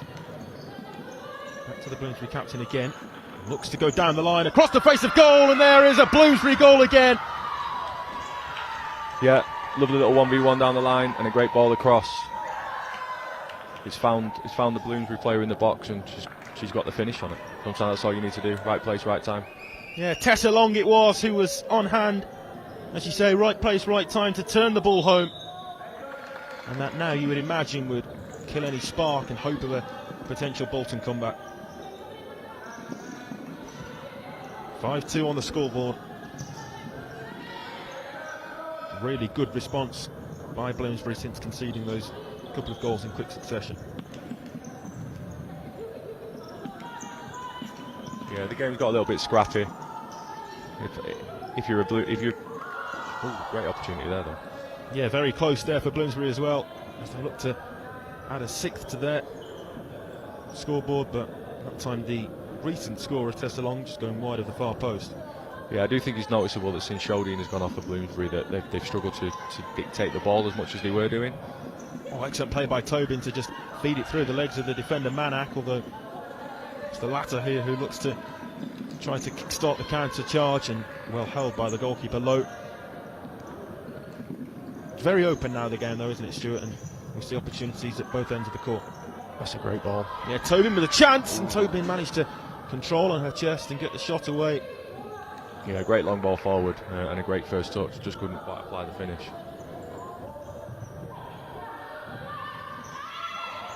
Space in the middle of the court. Out wide this time to Whitehead Shakes.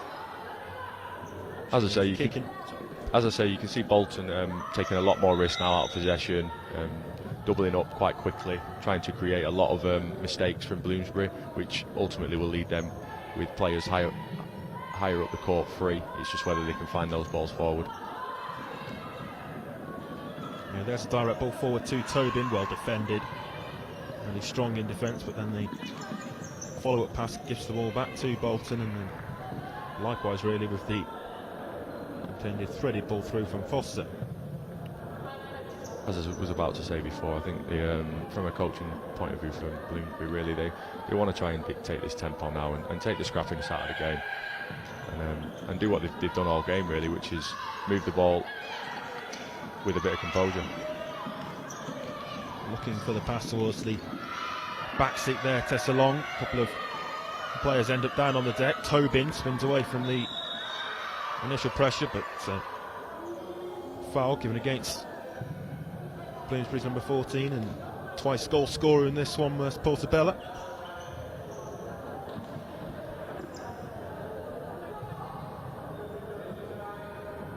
Just the second foul that they've committed in this half so far. Yeah, Yeah, considering it's been quite a back and forth game and quite intense, both teams have done well to keep the foul count down. You often see in the men's game, in the intense games, that you're up at 4 and 5 fouls quite quickly.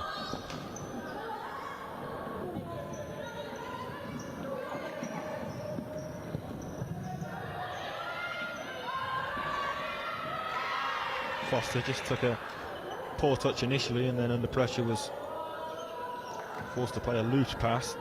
Yeah, I think a little bit of tiredness kicking in. Rebecca Foster's done quite a lot of minutes in the second half as that fix, and dealt with a lot of transitions.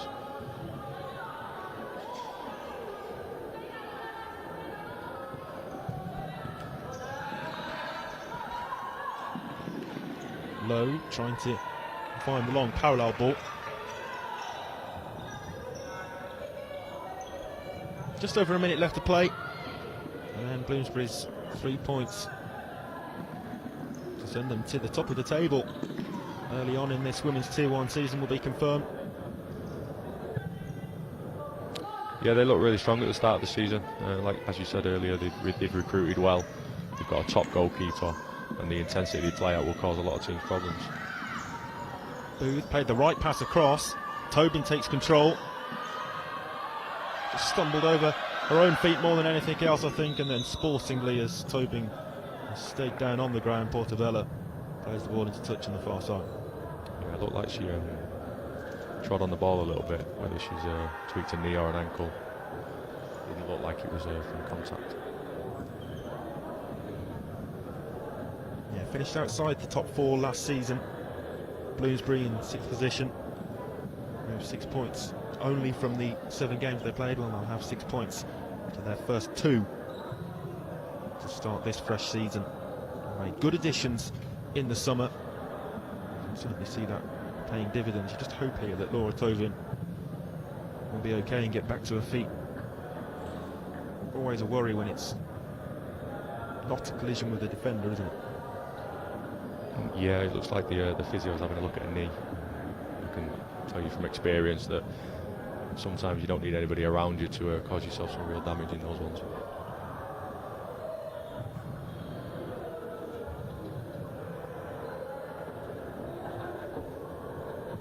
Yeah, Mick Parrish onto the court there as well, the Bolton head coach. Disappointing result after what was such a good display, and as you mentioned at the start of this game, Stuart, a game in which Bolton could have won last week against London Helvetia, came away from that with a point. Yeah, they were disappointed not to have come away with all 3. I think on the balance of the game, the draw was fair. And as we said earlier in the day, I do think that Zara Musker is a big miss. She's probably the team's main goal threat, and she combines really well with Laura Tobin. So without her today and the quality that Bloomsbury have shown, it has been a big ask. Hopefully Laura's okay. Yeah, you'd hope so, as she's helped off the court on the far side.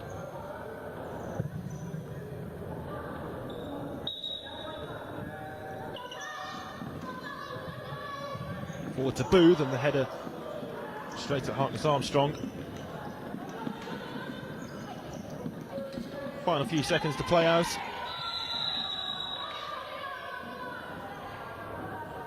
Free kick given for the foul by Booth. Yeah, good pressure from Booth there, and a little bit over-eager to finally win the ball back. Manak does well initially on the 1v1, but Booth's back there now. Manak goes for goal, and well saved again by Lowe.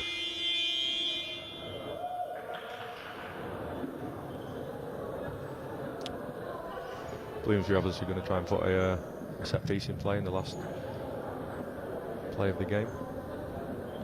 Yeah, 10 or so seconds left on the clock when play resumes. Bloomsbury just taking the chance to get the group in ahead of that set piece. Just looking at the huddle, I think they may have called the timeout earlier, and it's just taken a while for them to get it. There's no tactics board out, so I'm not sure if anything special's coming. Just be a standard one off the training ground, maybe. Yeah, well, either way, they'll have their victory confirmed in just a few moments. A really strong display, as we've mentioned, from start to finish for them. Bolton just had that little flurry when they managed to score 2 goals in quick succession, but in the end it didn't mount the comeback that they were hoping it would.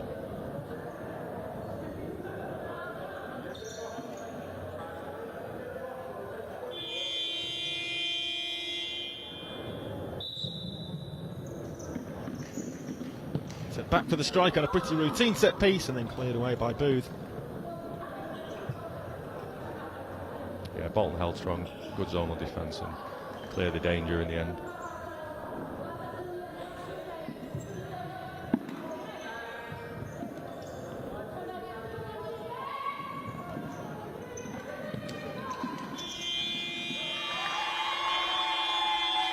So there the buzzer sounds then to bring to a close the first game of the day here at the University of Nottingham, and it finishes in favour of Bloomsbury 5-2 to the good. They're led by 2 at half time, and they win here in game 1 of 3 in the Women's Tier 1 of the FA National Futsal Series. There you can see the full-time score. It finishes Bloomsbury 5, Bolton 2.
Welcome back then to the University of Nottingham for the second game of 3 to bring to you live from the Women's Tier 1 of the FA National Futsal Series.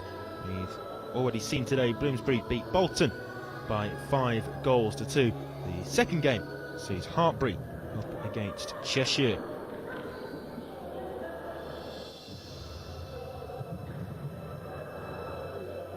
So then the team's just about to make their way out onto the court. Let's take a look at the two team lineups. So here come the teams then, starting with Hartpury, who are in the black and red today, Cheshire in the yellow. Here's the Hartpury lineup. Katie Christopher is in goal. Sammy Holsworth, the captain, starts alongside Jade Grove, Fionn James and Amy Wathen. The three substitutes are Holly Rogers, Georgie Gresham and Rebecca Pantry. Coaching team for Hartpury is Paul McHugh and Jack Tyson.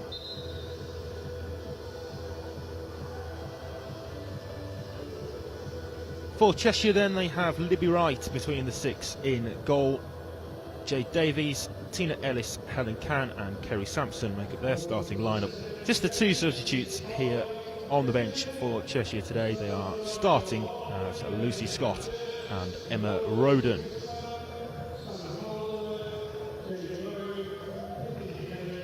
Richie Jones, as ever, in charge of Cheshire.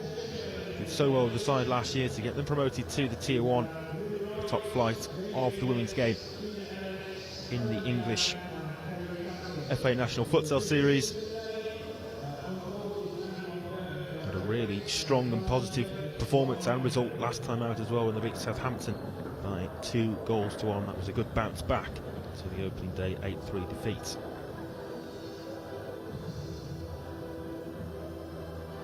Your referees for this game are Andy Munker and Jack Wicks, and the timekeeper is Ryan Hanbury.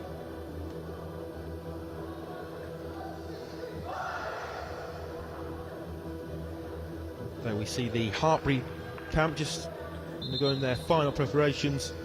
Oh, this one will be ready to get off and underway. Two captains here just coming together in the centre circle. Jade Davies wearing the armband for Cheshire, and Sammy Holsworth, the skittle for Hartpury. Still to come later today, it's a 2 kick-off. We'll see last year's champions, Birmingham WLV. They were held to a 2-2 draw last week against the side we see in action here, Hartpury.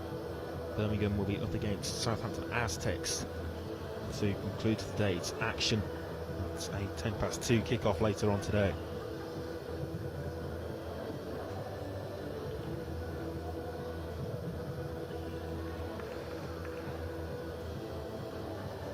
So all set for kick-off then.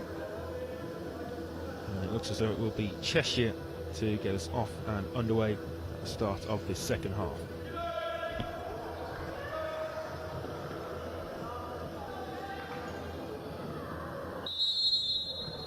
So the second game of the day underway. Stuart Cook once again joins me alongside for this game. Hartpury taking on Cheshire. Stuart, what are you expecting from this one? Yeah, I think Hartpury started the season quite well. I actually covered a game last year where I thought I was really impressed by them, and after I covered it, the results kind of faded away a little bit, and I was quite surprised. So I'm looking forward to watching them again this year and seeing how they've progressed over the pre-season. So Hartpury in possession in their red and black, kicking from left to right as we look at it from the cam position at the University of Nottingham. Noticeable for Cheshire that they're missing Kirsty Corral, very talismanic figure for them, so that could be a big loss. But I also noticed she didn't play last week against Southampton Aztecs, and they still came away with a 2-1 victory, so that'll give them a lot of confidence going into today. Yeah, she was last season's Tier 2 top goal scorer, Kirsty Corral, but as you say, not amongst the ranks for Cheshire today. Early corner here then for Hartpury from the right side. So back for the effort and strike towards goal, but out quickly to get the block in with Tina Ellis. Again, I think last year for Hartpury, think Jade Grove was mightily impressive, and I know she started the season in a rich vein of form as well, with a couple of goals last weekend. A really dominant pivot for them, Hartpury, or Worcester as they were last season, Jade Grove.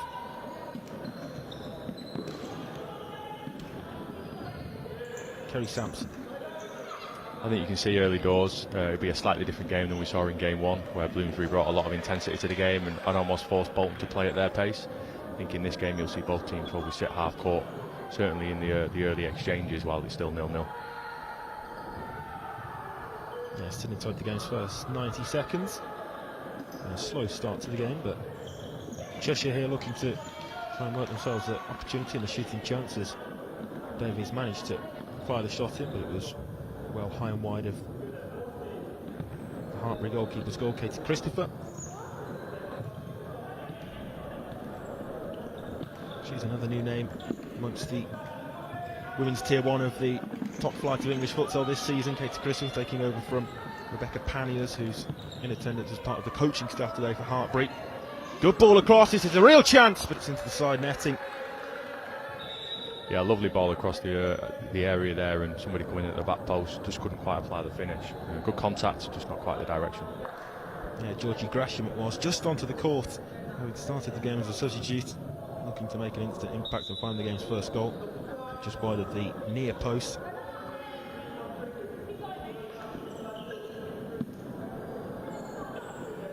Again, you can see early in the game here, both teams quite happy to hold half court and defend their own half and let the opposition have it and break them down.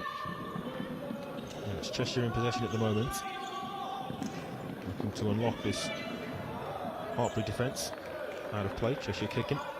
Nice movement there from Cheshire, a little overlap on the wing, created a little bit of defensive confusion, something I'm a real advocate for, but it's quite often difficult to get players to want to do it. A lot of them want to cut through the centre of the court, so it's good to see early doors that they've got some overlaps going.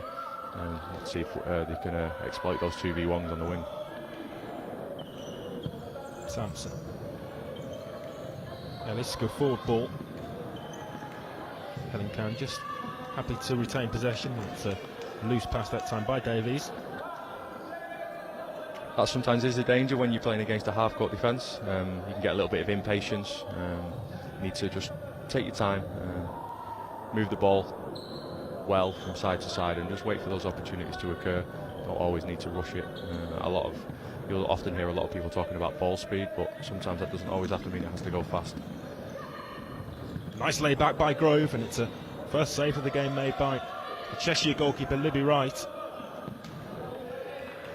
Yeah, I love a little exchange there, a little bit of a duality. Again, it was another overlap and a good effort, nice toe poke. Good save by Libby Wright in goal. Time it's well closed down by Tina Ellis. Ellis was the intended target for that pass, but Grove on hand to make the interception. Hartpury enjoying more of the ball than their opponents in the opening few minutes.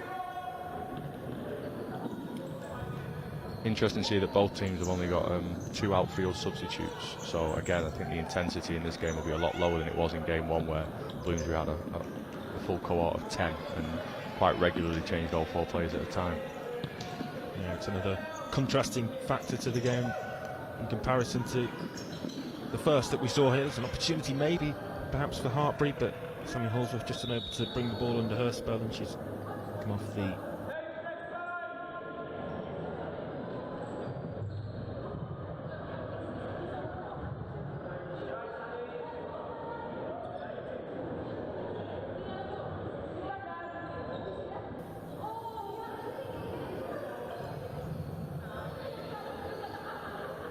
Holsworth though okay to continue, and we'll restart play with the deep Cheshire kicking.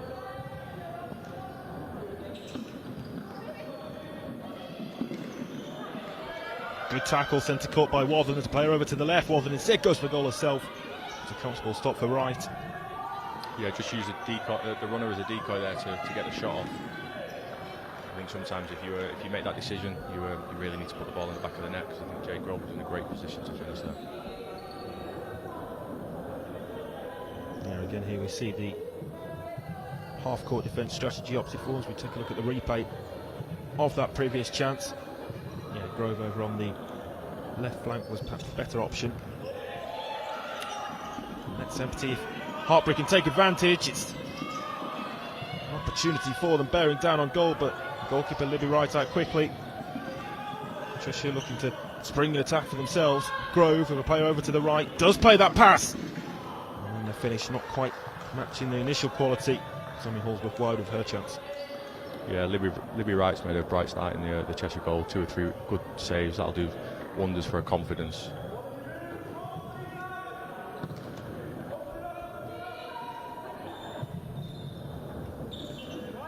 This is Lucy Scott wearing the number 11 shirt for Cheshire. Sampson again, we see Hartpury drop off to half court.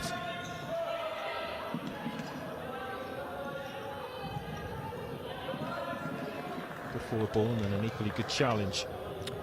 Cheshire have got quite an experienced team. They've been together a number of years and they've always been competitive in Tier 1 and Tier 2.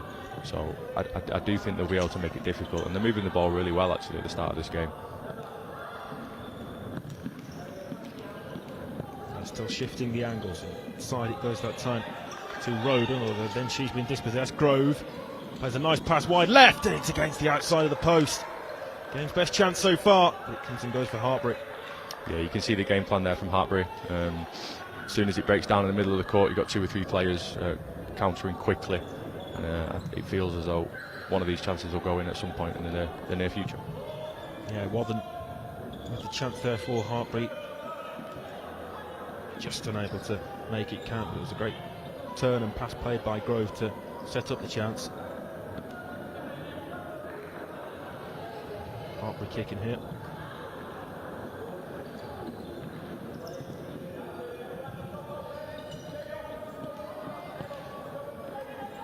Wathen looking for the pivot in. Grove again gets the shot away into the side netting.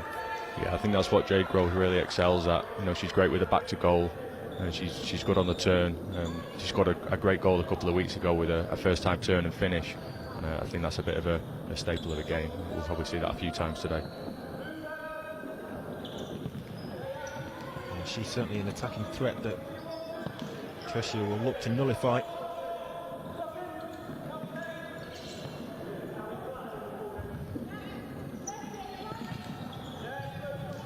Rogers plays the ball off Lucy Scott, and out of play.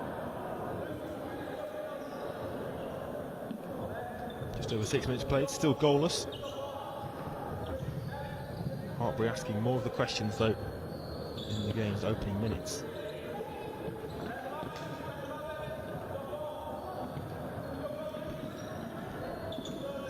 You can hear on the sidelines there Richard Jones talking through his team through what he wants them to do, trying to keep that shape intact.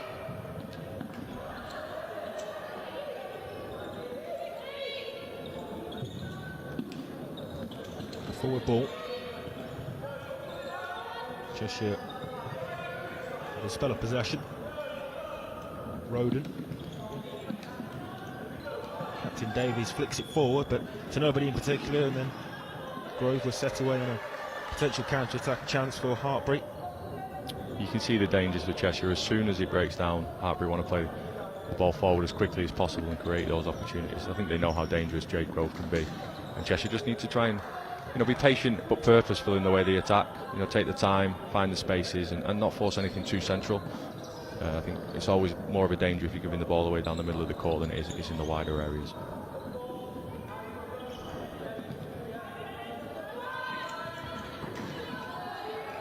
Cheshire there with the ball wide left, and we win the kick in. Again, it'll be interesting to see how Cheshire create the opportunities to score goals without Kirsty in their squad. She's got some great individual ability that she's shown over the last couple of years. So I think to get today, they'll probably have to play a little bit more as a collective and create the team goals rather than the individual ones. Yeah, it's a different dynamic to their outfield quartet for them without Kirsty Corella, such a focal point and pivot as well. We'll see how they go about things. Rogers.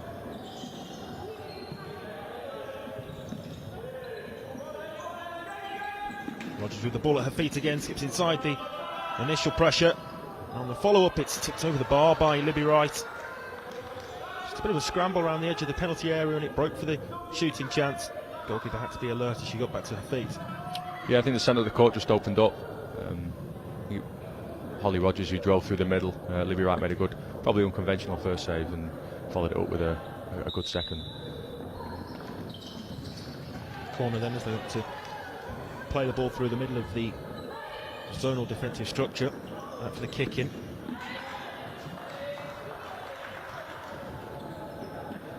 Hartpury have obviously got a couple of set pieces they're trying to get off. I'm not sure if it was quite the right area of the court to do that particular one there, but you can see they've been working on some things in the training ground. So back for the strike that time, but it's turned away from the goal mouth by Sampson. Wathen. Rogers back to Amy Wathen. It's a ball pass though, it gives the ball back to Cheshire. And the side in all yellow have comfortable possession once more as Hartpury drop back to half court. Again, just going back to set pieces, I do think they're a little bit of an undervalued tool in the English game at the moment. A lot of players coming from a football background, it's not something most have ever really touched on, doing set pieces. So it's very difficult to get them to buy into it and learn a number of set pieces that can go and be a real, problem for the opposition. I think only in the men's senior game now are we just starting to see sort of 2 or 3 teams who are really starting to utilise them to the best of their ability, because a lot of goals are scored in the high end from set pieces. Yeah, so often in a tight game as well, set pieces can be the difference. This one started as an extremely tight contest.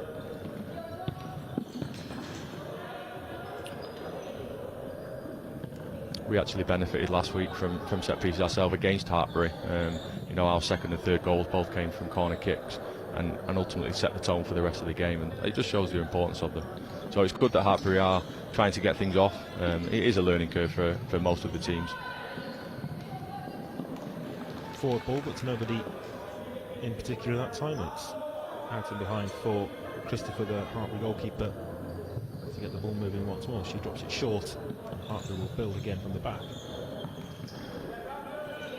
It's a more direct ball forward to Grove, and on the spin again. Always had one thing in her mind there, to turn and get the shot away.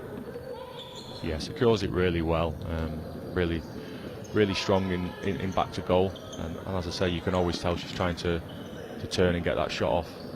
It'd be interesting to see if Hartpury can get some support up to her throughout the rest of this first half, and if she can bring others into play. Davies sets that one back for Roden. Nearly a quarter of this game played so far. Still stalemate on the scoreboard. Grove has a player over to the left. Good ball across by Grove. This is a real opportunity for the game's first goal. Skips around the goalkeeper, and then it's blocked on the line. Yeah, as we were talking about there, Jay Grove bringing other players into play. Great feat to go around the goalkeeper, but credit to the Cheshire defenders who get back and clear it off the line. Yeah, really good emergency defending back there behind the goalkeeper, Libby Wright, and ultimately James denied in front of goal. Hartpury edging closer though to the opener in this one. Cheshire having a lot of the ball, but really struggling to break this Hartpury defence down. They get into some nice areas in this area of the court, high and wide, but at the moment a lot of it's negative. Can they stretch the game and go a little bit higher and deeper, and hopefully cause the Hartpury goalkeeper some problems.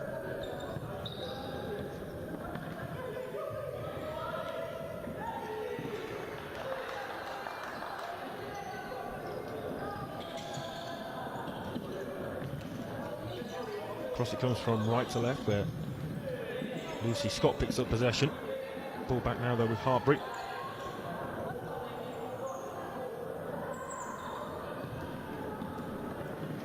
Forward to Grove. Hartpury kicking. You can see as the ball goes into Jay Grove, Cheshire are looking to double and triple up on her when they can. And at the moment, without the support coming, he's finding it difficult to bring other Hartpury players into the game. Timeout here then called by Richie Jones. It's an opportunity for the two teams to get some messages on board and fluids as well, with, as you mentioned earlier, Stuart, a lack of depth in the substitutes amongst both ranks. But what do you think that Richie Jones will be saying to his side? See who here called the timeout.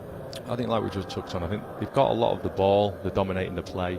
I just think they probably need to engage a little bit higher up in terms of trying to disrupt the Hartpury defence. You know, can they get a pivot, not necessarily a pivot, but somebody in higher, deeper corners, just to displace that backman. I think if they can do that, they might be able to play forward a little bit quicker and ultimately then support under the ball. I think at the moment everything's a little bit in front of Hartpury. They might just need to travel a little. While there's no pressure on the ball, as they're cutting off it and travelling through, can they go a little bit deeper and just give Hartpury something different to think about? So the players now back out onto the court and will resume play with Cheshire kicking.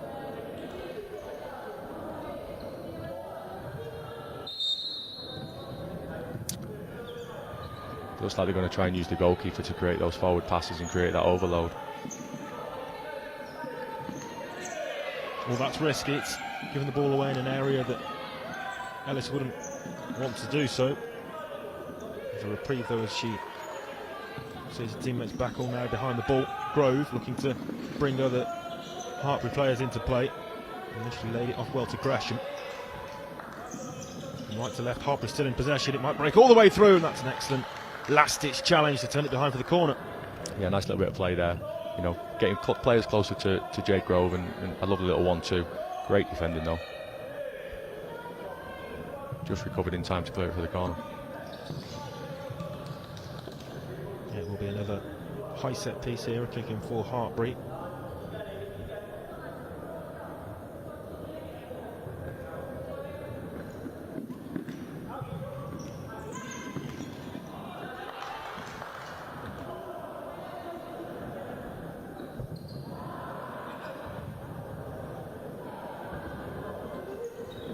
Cheshire obviously set the stall out after the timeout. They're not worried about bringing the goalkeeper out to try and play. It'll be interesting. Oh, that's a loose ball. It's giving it away to Grove. If she can get onto the end of it, in the end it's going to run all the way through. Just a slight touch takes it out for the decision in favour of Hartpury. Yeah, needs to take care in those areas of the court, especially when playing centrally. Hartpury nearly stole in there, give away a cheap one in the way we saw Bolton do in the first game. Yeah, that could have ended much worse from a defensive point of view for Cheshire than it did.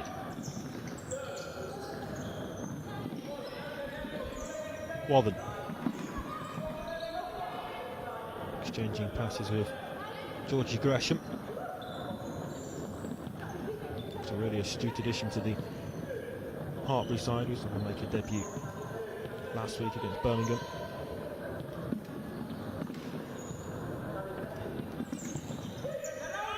To Grove again. Breaks for Gresham at the second time of asking, and then blocked by Sampson. A little bit more patience there from Hartpury. Moving the ball around, and then before finding the pivot. Again though, a little bit of a lack of support. Leaves her a little bit isolated.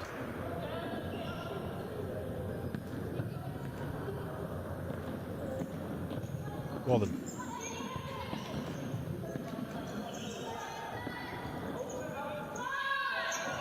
Ellis has the ball for Cheshire, but only momentarily. She looked to thread a neat pass through to Helen Can, but too far ahead of Can to be able to reach.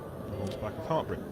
Yeah, nice idea, and we might find that will be Cheshire's best opportunity to score a goal is in that transition. You know, they've had a good 12-13 minutes of trying to break Hartpury's defence down, and struggled a little bit. Grove that time held up well by Sampson as she again looked to turn from her back to goal.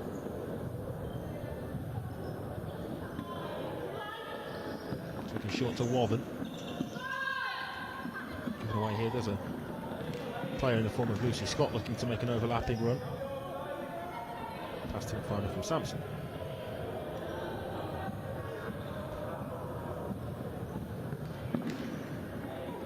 Up to Grove, can she get the shot away that time she could, but Wright was out quickly to come and meet her. Again, another good save, out early, quick off a line and smothered the opportunity. You can see the danger with Jade Grove though. You know, those first time turns really difficult to deal with as a fix or a back player. Yeah, she's certainly causing problems for Cheshire. It seems to be the most likely route to goal for Hartpury and for either of the two teams in actual fact from what we've seen so far. Desperately trying to keep that in there was Wathen, but just across the line. Yeah, Hartpury have got a clear identity in what they're trying to do. You know, they're in a pretty rigid 3-1.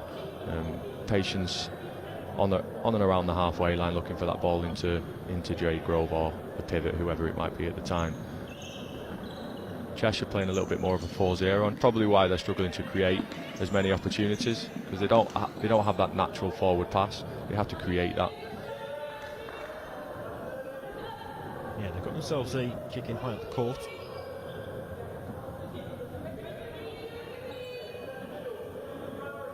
From wide left, Lucy Scott places the ball down.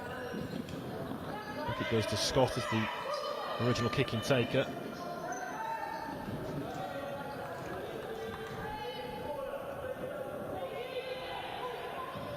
First opportunity to see if Cheshire have got a set piece.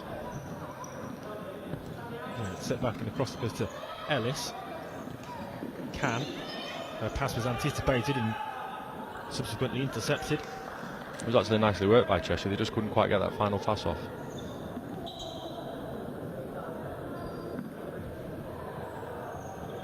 The first half, which has so far flown by but still goalless. Just over 6 minutes to go until the midway point.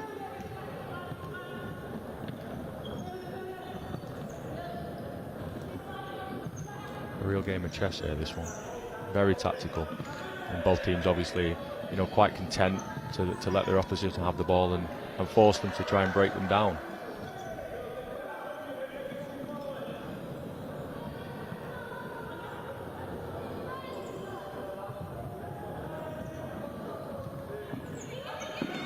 Ellis under pressure, she's giving the ball away. She's surely the game's first goal. It's back off the upright. Still maybe a chance at the second time of asking for Grove, but what an opportunity that was for Georgie Gresham, who will be wishing that she had that chance back. The follow-up strike is dragged wide by Wathen, but what a chance originally for Georgie Gresham. Yeah, huge chance there. A little bit of a slow play from Cheshire at the back. Hesitated to attack the ball, and it's great first-line pressure. She's done really well to go around the goalkeeper, and she'll probably be asking herself how she's missed. Yeah, it looked for all the world as though that was going to be 1-0. Not to be though for Hartpury. Certainly the closest that either team has come so far. This is the first time we've seen either of the teams get higher up court in terms of putting a little bit of pressure on the ball. Hartpury having a little bit of a high press at the moment, seeing if they can force some more of those mistakes. Yeah, when Ellis was dispossessed, it almost seems as though she wasn't quite anticipating that pressure with the nature of the half-court defence that Hartpury had been so accustomed to. Cheshire had become accustomed to playing against as well, but just pounced upon Ellis to win the ball back and have it once again here. Hartpury players both right and left, but in the end the shot straight at Libby Wright. Yeah, Cheshire struggling a little bit like Bolton. Once it goes to the goalkeeper, they're not giving enough options off it, and they're allowing Hartpury to block her into the line and force passes, and ultimately it's breaking down. Again though, she's recovered and made another good save. Hartpury there looking to try to work a three in the line from that set piece. Forward to Grove. Bit of a double ricochet. The final touch goes out off the Hartpury player, so Cheshire back with the ball. I think if you're the Hartpury coaching staff, you've got to be reasonably pleased with the way this half's gone. You know, whilst they have allowed Cheshire to have the ball, you know, Cheshire haven't been able to open them up, create any chances. I actually don't think the goalkeeper's had a save to make yet. You know, and it does feel as though that, you know, they're the ones pushing and creating the chances, as long as they don't make any mistakes, you know, or take too many risks when they do go into that little bit more of a high press.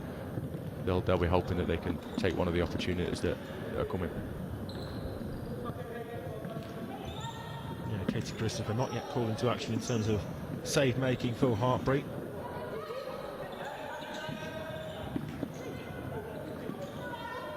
Again, it's they who are on the attack.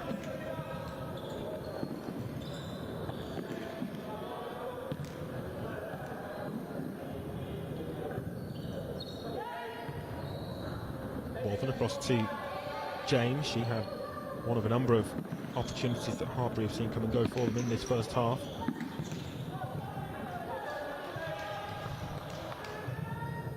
Well, one of the things I'm a huge advocate for, certainly being a fix and a back player myself, is trying to play in front of the pivot, so that when they do play that ball in, you can often step onto things. It does become harder, you know, if you are playing half court, because if the movement is good of the pivot behind you, you know, you can the attacking team can create diagonal passes.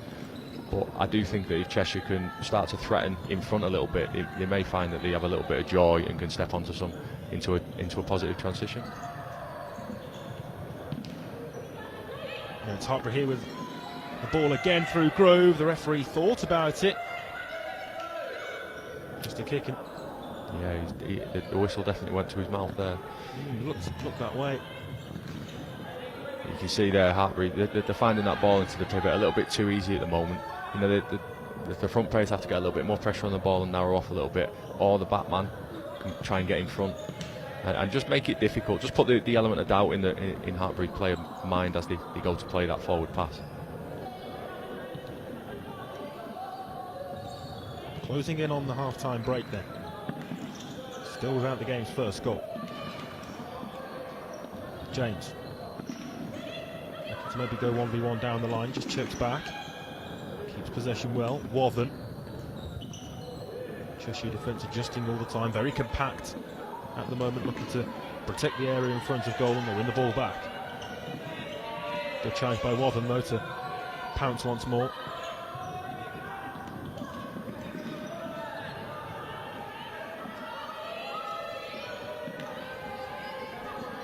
Sampson's travelled a long way there with the ball at her feet, and in the end wins the kicking. Yeah, a little bit of respite for Cheshire. Hartpury had the ball for quite a long time there. Like you say, narrowed off probably a little bit too much, especially on a wide court. You know, sometimes you want to try and draw the defenders away, create space for people to run into. This is Helen Camp. Good ball through the first line of Hartpury defence, but Davies that time unable to bring the ball under her control. Again, Cheshire having a similar problem when they do play the ball forward. The receivers isolated, no support, so they're easily crowded out at the moment. James. Walden exchanging passes with Grove, and again forward to James. Just lays the ball off. Work a shooting chance, and there is the game's first goal.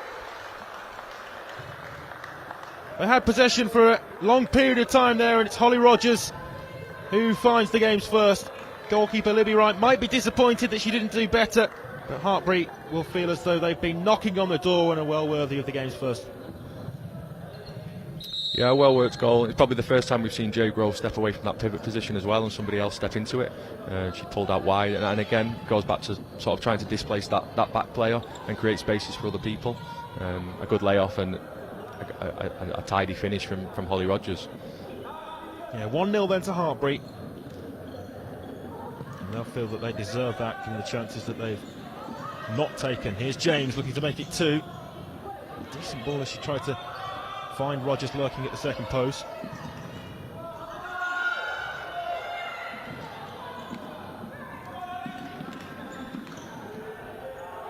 Christopher with a rare touch in the Hartpury goal. Yeah, I think Cheshire are looking a little bit leggy, and they'll be wanting this half-time whistle to go so they can get in, regroup, and have a little bit of a rest. Here's the goal scorer Rogers, back to Wathen. 30 seconds to go until the break. Flick round the corner nicely to Grove, and then a good sliding challenge by Sampson.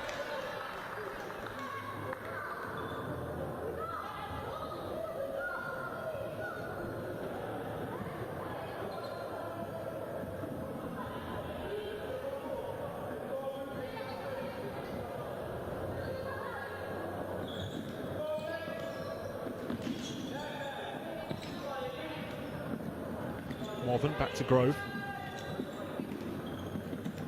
Flick round the corner looking for Holly Rogers. It's the ball away, and then the transitional attack for Cheshire, although that avenue quickly shut off. Yeah, Cheshire struggling to get support to the ball carrier there. Again, I think they look like they do need this half-time rest to have a little bit of a chat and see what they could do in the second half to try and cause Hartpury a few more problems. You know, I think maybe they need to look at going a little bit more direct.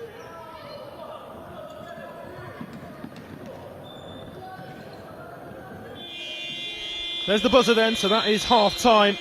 And the game's only goal coming courtesy of Harley Rogers not long before the midway point. Hartpury here at the University of Nottingham at half-time, leading Cheshire by 1-0.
Welcome back then for the second half.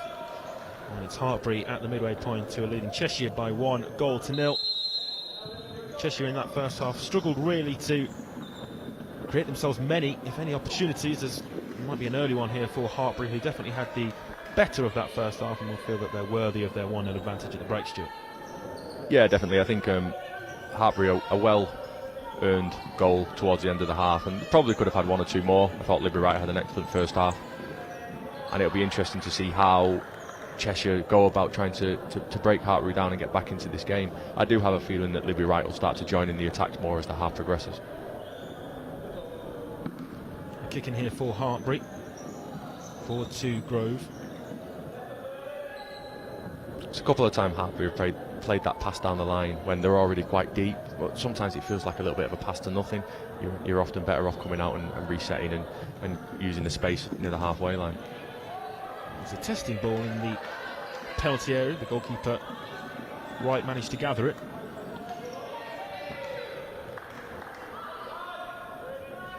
Yeah, you can see straight away there, Libby Wright going to the halfway line.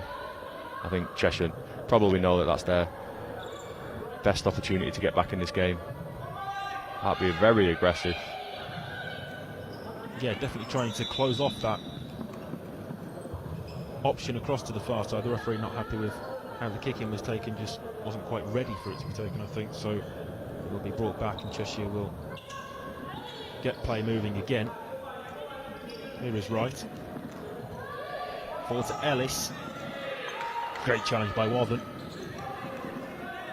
Up to Grove. Bit of a loose touch. He sets that back really nice though, and then the strike was quickly closed down as Georgie Gresham tried to get a shot away on target. Good awareness there by Grove. Lovely little heels and well smothered out by Cheshire.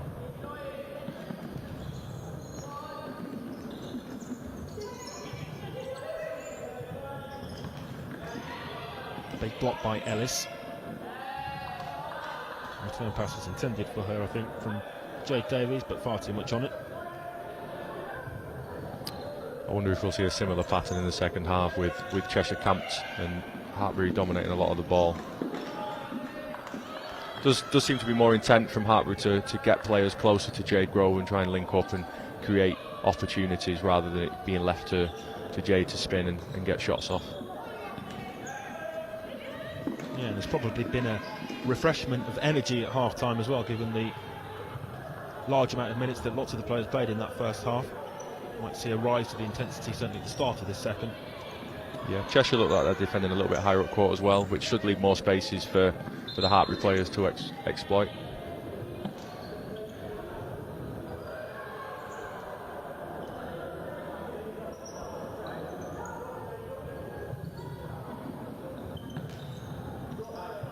Long it goes forward to Scott. Good challenge again by Wathen, who's made a number of those tackles / clearances so far in the game for her side. It goes towards the goalkeeper, and the goalkeeper of course can't touch it again, but opted against conceding the indirect free kick, and it very nearly brought about a decent chance there. Yeah, a little bit of miscommunication, slightly sloppy pass. Actually Cheshire did well to recover it and nearly get out, winning the free kick. Ellis. You can see early doors here, Cheshire have gone away from that 4-0. Grove looking to bring teammates into play, back across to Grove, and there's 2-0. The dangers of putting the extra player higher up for Cheshire is that ultimately they can be pressed a little bit easier, and they've given it away there, and Hartpury have done really well to finish it. Yeah, I think we see on the replay it was just the exchange of passes with Grove back on the end of it. Couldn't miss from there. Desperate attempt by Sampson to try and keep the ball out, but 2-0. Jade Grove with a well-deserved goal. Hartpury now find themselves a cushion on the scoreboard. Yeah, I think Cheshire will be a little bit disappointed to have conceded so early. They obviously came out with a slightly different game plan, putting somebody higher up and potentially looking to go a little bit more direct, like we mentioned in the first half, and they paid the price. Yeah, not starts the second half that Cheshire and coach Richard Jones would have been looking for and asking for at half-time. Wathen, against the outside of the post. It's been a superb goal and a matter of inches between 3-0, but it stays at 2. Yeah, great strike. You can see Cheshire drop really deep. You know, Hartpury worked the ball forward and she stepped on and struck a great effort from almost the halfway line. Yeah, just opened up for the shooting chance. It was a very long way out. Had the goalkeeper beat, but Will coming to the rescue.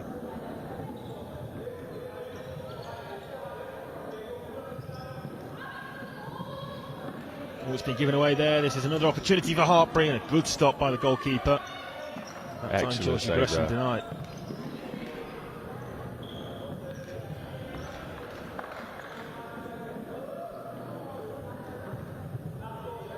You can definitely see the intent from Cheshire to try and play longer earlier. Whether they get much joy from it, I suppose time will tell, but at the moment it's still Hartpury who are pushing for the extra goals. Right, again there had to be alert and managed to judge the flight of the ball well to come out and parry. Walden.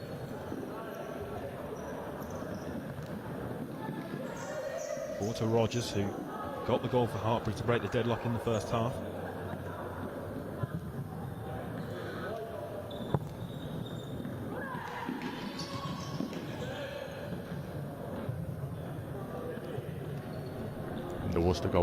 The Hartpury goalkeeper there was edging to come out and get involved. She's had a quiet afternoon so far. Yeah, it's been a bit of a bystander in the Hartpury goal. What we've seen of this one so far, Katie Christopher.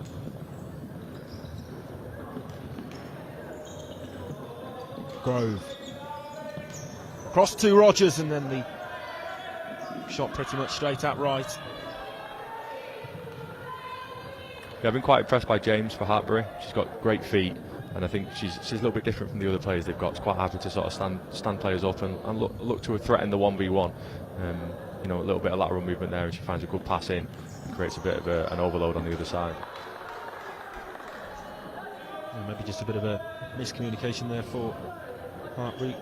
Those 3 players not quite on the same wavelength, with Grove looking for the pass inside instead it went down the line.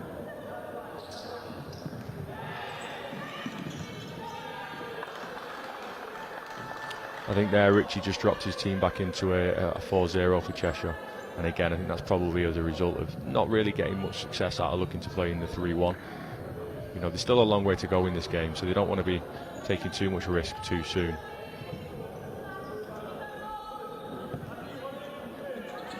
Right, receives possession on the near side. It's an unforced error there, though. It just went below the foot and it's out of play.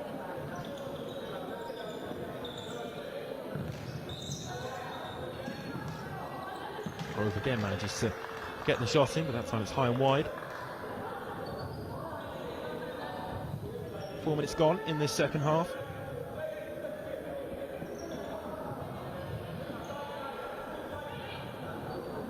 Hartpury still content to sit at half court and wait for it to break down.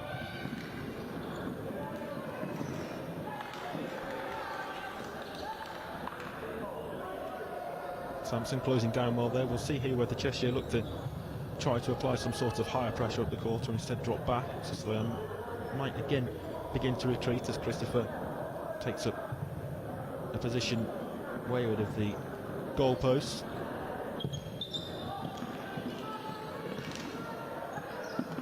Rogers has the ball again, happy to go back and maintain possession for her side. More than that time, Grove looks to try to get something on the ball and an innovative flick towards goal. Yeah, I think Hartpury can be a little bit more patient than that. You know, they've got the 2-goal lead. You know, they're not really under too much pressure. They don't need to be forcing balls too far forward.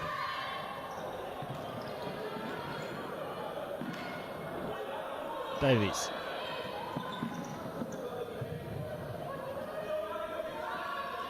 Sampson with options to assess. It came to Scott, then forward from Helen Camp.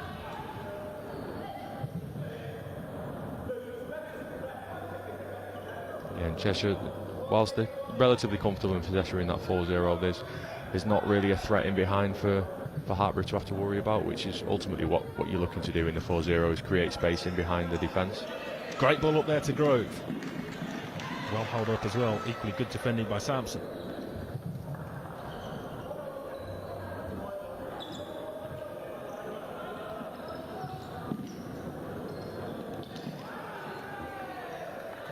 Northern. Cheshire with the ball.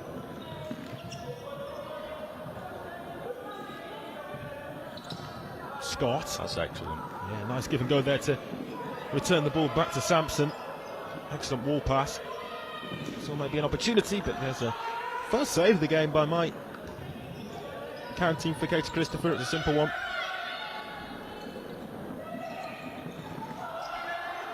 Turning here, Rogers. Grove sets back to Rogers. Deflection. Yeah, just going back to that previous attack for Cheshire, I think that's the first time they've really opened Hartpury up, and it was excellent play. Just couldn't quite apply the finish.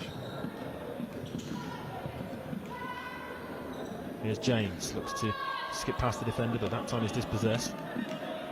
I think Roden there maybe just lost track of the ball.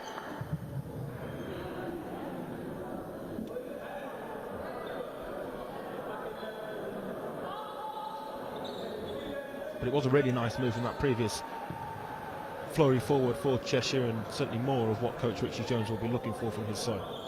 Yeah, you can definitely see that the work they've been doing in training. You know, they do play nice stuff. The movement's good.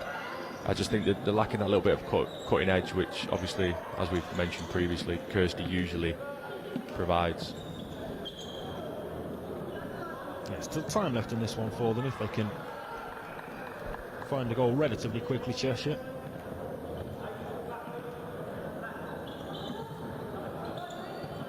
So many times we've seen how the momentum plays a huge factor in futsal, and the pendulum can soon swing, but at the moment it looks as though Hartpury is still in control.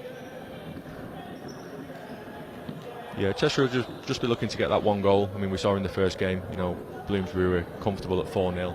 As soon as the first goal went in, the second one's followed. You know, momentum's huge in futsal. So Cheshire will be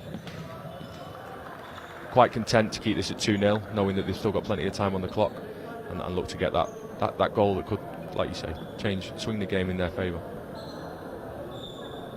A couple of the Southampton Aztecs players just arriving. They'll face Birmingham WLV in the final game of 3. One's a 2:10 kick-off.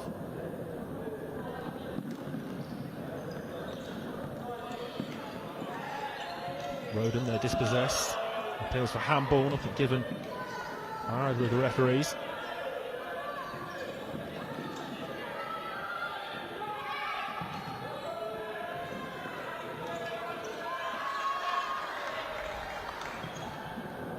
Rogers across to James.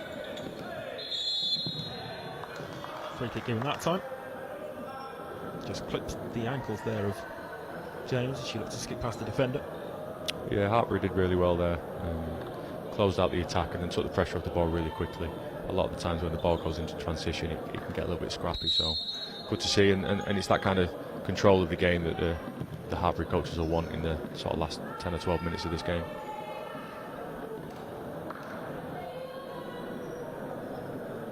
And a play for what will be a kick in here for Hartpury. Shot for the strike from Walden, that was quickly closed down by Roden.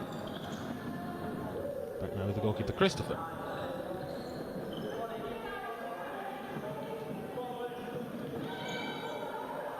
Georgie Gresham. Gresham, good turn.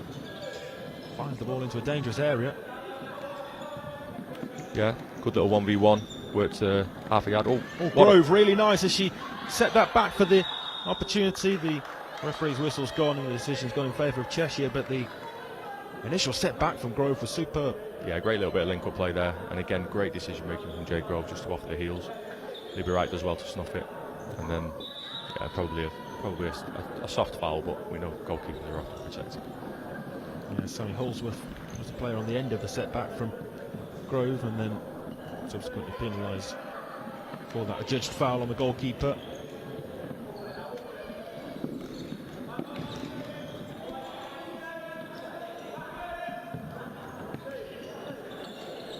Here is Holsworth.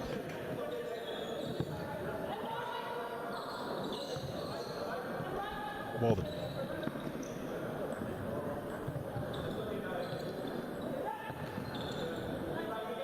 Lost the ball forward and it's not cut out, and Grove again managing to spin and shoot.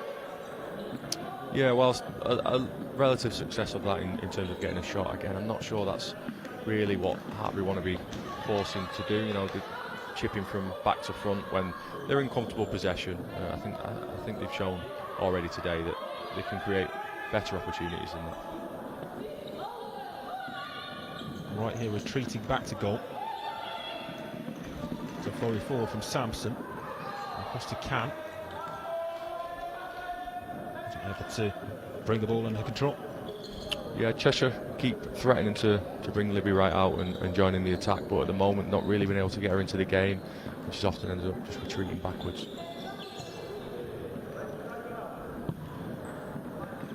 Again here then, comfortable possession for Hartpury. Get the sense that at some stage Cheshire, if they are to try to mount a comeback, will have to be more aggressive in their defensive style and press higher up the course. Yeah, and picking and choosing their time when they go and do that. Again, with them having a smaller squad, if they go too early, you know, the score could run away from them. So I think, you know, see this next 4 or 5 minutes out, and then you might see Richie, you know, maybe call a timeout and ask him to go and get a little bit higher and take the risks in the last 5 minutes of the game. And again, then you might see Libby Wright. Oh, Gresham there with a shot to goal, and it's cannon back off the woodwork. Somewhat fortunately broke back there to Libby Wright as well. Yeah, great effort, cut inside onto a assumed strong right foot, and unfortunate not to find the target.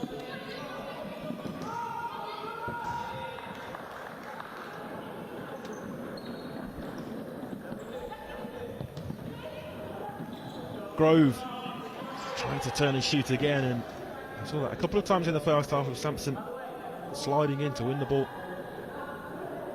It's been a really good battle between those two. Grove often pinning Sampson as the fix for Cheshire, and an individual battle out there on court between that pair. Yeah, I think they've managed Jade Grove reasonably well, considering the amount of balls she's got into her. I also don't think she's had a minute off court yet, so relatively impressive, especially in the fixed position. You know, there's a lot of back and forth. Sorry, in the pivot position. I was going to say it's much easier in the fixed position. That's part of the reason why I like to play there. Yeah, she has played every minute of this game so far, Jade Grove. Probably testament to the quality of player she is and the integral part of the team that she provides as well.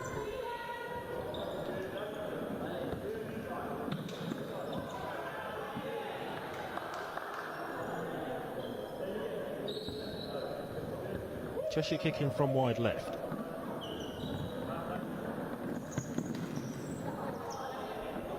Ellis trying to pick out Jade Davies, didn't quite come off. It'd be interesting to see who uses, which coaching staff uses their timeout first. I think Hartpury will be quite happy with the game, the way the game's going, and they'll want Cheshire to use theirs, so that if anything changes, they can react to it rather than wasting it beforehand. Yeah, we saw Cheshire use their timeout around the midway point of the first half. We've surpassed that now in the second.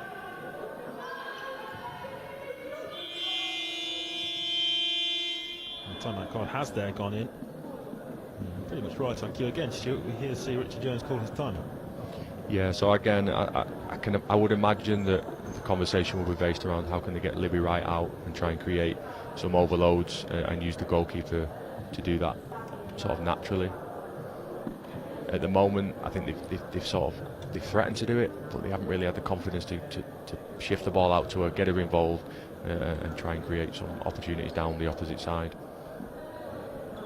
Yeah, there's the Cheshire camp, and you can see the manager Richie Jones with the tactics board. Both of these sides will enjoy a week off next week. It's a break for them, and then the action resumes at St George's Park. And there's Tier 1 games taking place on the Saturday, of course. Hartpury will be up against Southampton in a fortnight, and Cheshire with a difficult task against Bloomsbury, who we've already seen beat Bolton today in the first game by 5-2.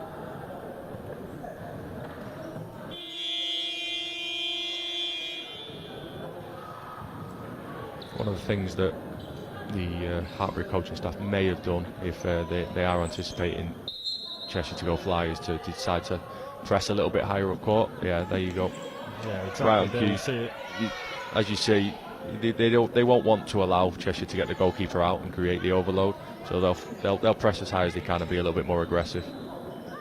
Nice flick round the corner from Grove as she goes there again for the return pass. Breaks back for Gresham, maintains possession and then just wayward of where Grove was. A good initial link up with Jade Grove. Played a lovely little 1-2, just couldn't quite find the finish. Shepherded out of play there by Walden. She's got in close attendance. Interesting, Rich is still telling his team to drop. Not sure at what point they'll decide to press higher up court, try and force some mistakes rather than always trying to create the goal. Sometimes you just need that scruffy one to get the momentum in your favour. Yeah, they just need something from somewhere to try to swing the game their way.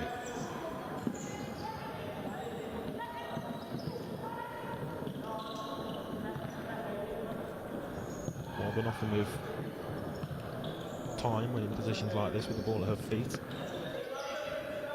Grove back to goal again. Georgie Gresham shifts it inside onto her right, but enough bend on that, but was always seemingly going wide. Yeah, lovely footwork, just created the space and couldn't quite find that bottom corner.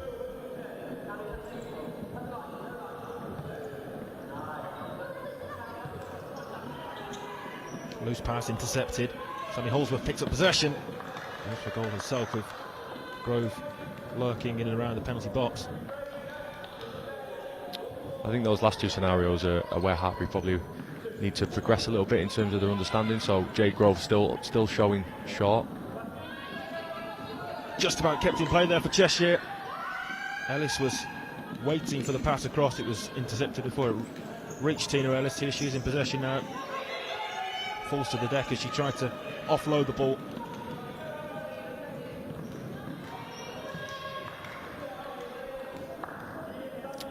So yeah, just going back to the point before, you know, Jade Grove, when they're in those 1v1s on the wing, Jade's still showing to feet. Sometimes you just want to sort of give the winger time to execute the 1v1 and get yourself on the second post, and you might find that you find yourself having a nice easy tap in.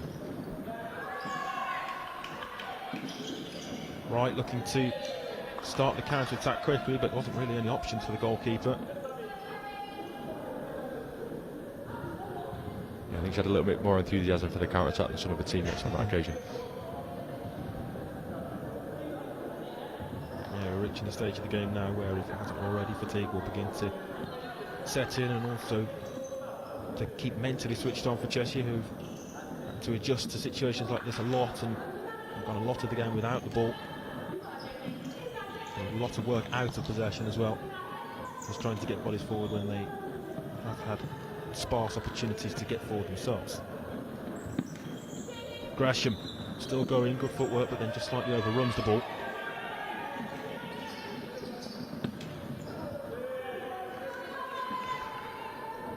Yeah, I think you can see Cheshire looking visibly tired at the moment.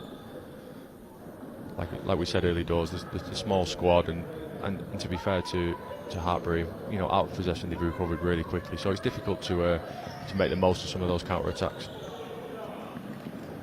Again, it goes straight up to Grove. She lays off this time wide left for Gresham. Goalkeeper's touch might start a counter charge. Ellis, two options to her left, just slows the game down somewhat.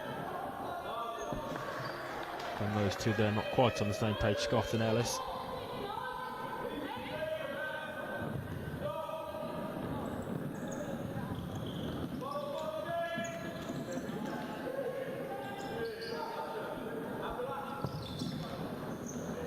Walden, good ball this time up to Rogers.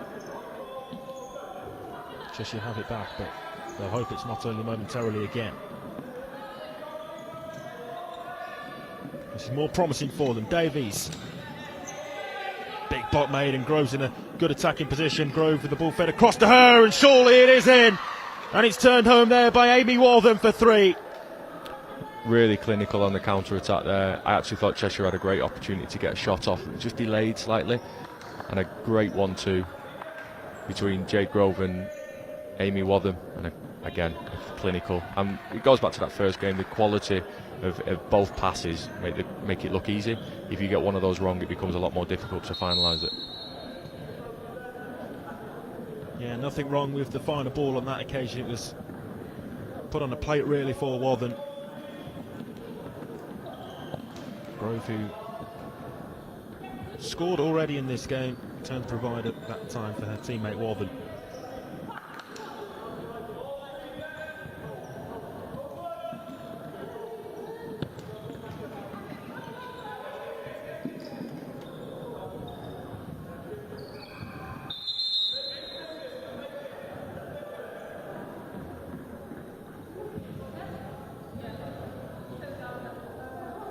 Referee just adjusting the scoreboard there. I think timekeeper Ryan Hanbury had forgotten to add that third Hartpury goal.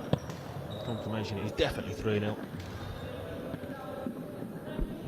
Are we taking that as a shot on target? Off target, a shot? I think Cheshire have really struggled to cause Hartpury any problems today.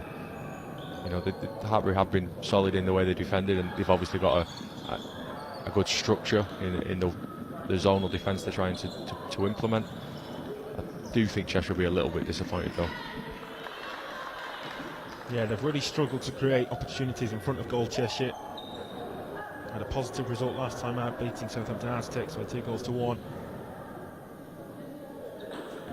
So that game were without Kirsty Corral as well, and another opportunity there on the spin for Holly Rogers. A well-worked set piece there. I think anybody in English futsal has seen that one before, the 3 in line from the corner.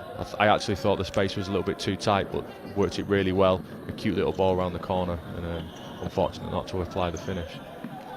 Yeah, coming close to yet another goal.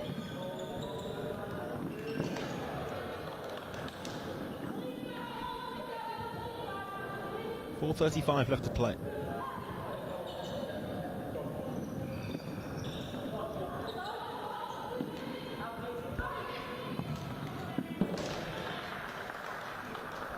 More promising for Cheshire, although the shot then off target at the end of the move. Yeah, they worked the ball well, worked it to a central area and a good strike, just slightly off target. No, I do think they've moved the ball really well, Cheshire. I just think they've struggled to offer support when they've sort of got into the final third of the pitch, and Hartpury's sort of physicality and intensity has probably, you know, closed down a lot of attacks that may have been a little bit more promising otherwise.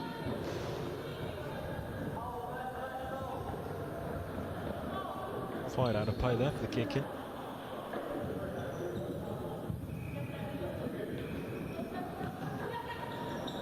Wathen. Turn inside, and the shot to goal might have been a clip of the heels in amongst it, but no advantage indicated. It was a simple save from the end for the goalkeeper.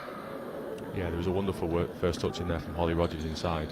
Really, you know, caught the defender by surprise and drove into that space.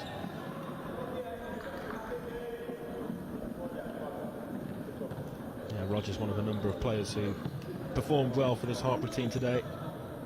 It's all come together for them, and they look good for the 3 points.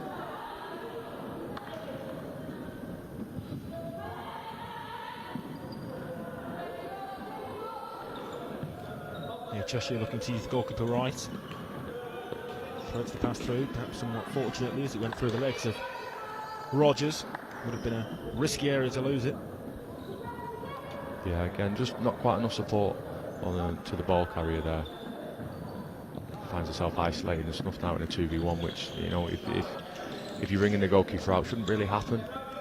But we saw it a lot in the Bolton game as well. And again, it's probably something for the coaches to take away and work on. Corner here for Hartpury, as they look to add themselves a goal to put the cherry on top of the cake and add number 4 into Grove, who finds a bit of space in the penalty area. James back to Grove. Wathen with the effort from distance. Reaction stopped from right with the legs. Another great strike from some distance, and a good save from Libby Wright. Yeah, not afraid to take on those shooting opportunities there, Wathen. albeit from a long way out.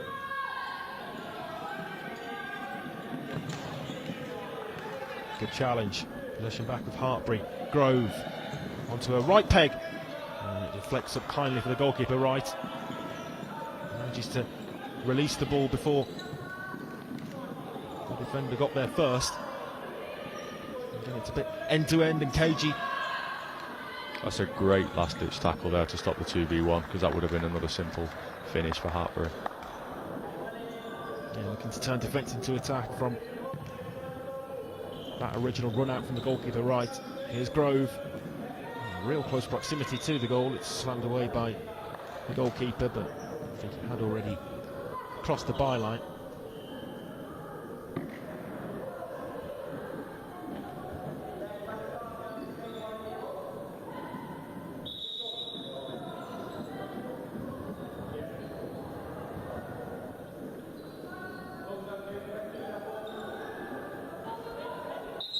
Cheshire, who were in actual fact the only side to pick up 3 points last time out. Oh, there's another goal.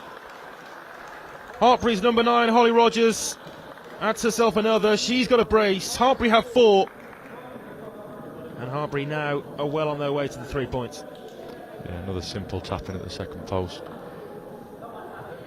Comes from a corner. I think Cheshire were just a little bit too open.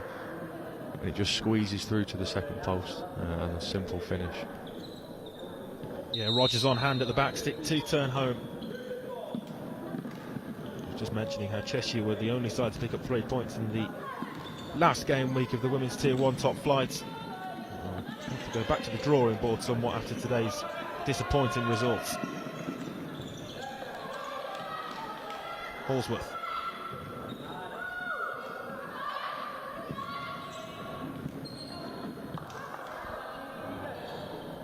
The Cheshire players there decided themselves, or whether it's instruction from Richie, to go and have a little bit of a press for these final 2 minutes, see if they can get some joy and get themselves a goal on the score sheet.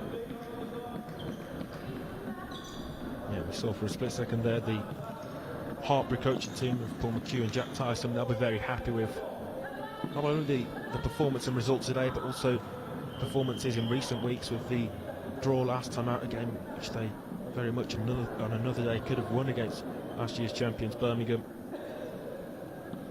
Yeah, I think that's a result that will make, you know, any of the top 4 from last year pay notice to what Hartpury are doing. And you can see today, you know, they've got a clear, they seem to have set themselves a clear identity of how they want to play, and it'll just be about fine-tuning that as the season goes on.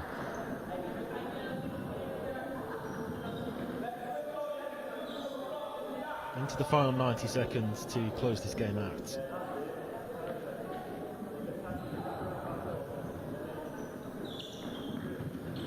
James takes that corner back to Wathen, deflected wide for another Hartpury set piece. I don't think she needs 2 invitations to take the shot. And to be fair, if I could shoot like that, I wouldn't either.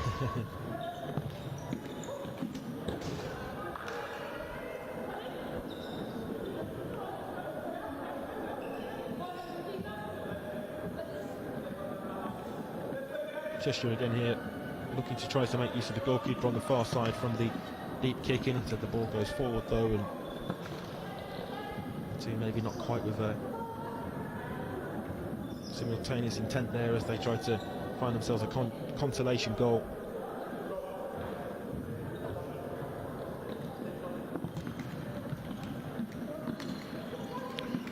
Just noticed Jade Grove's gone off for a well-deserved rest, 38 minutes into the game. One excellent performance from her, and the problems that she caused the Cheshire backline proven ultimately just to be too much for Richie Jones' side to deal with. On the score sheet once, she set up a couple more for Hartpury. Off now for a well-deserved rest, as you say.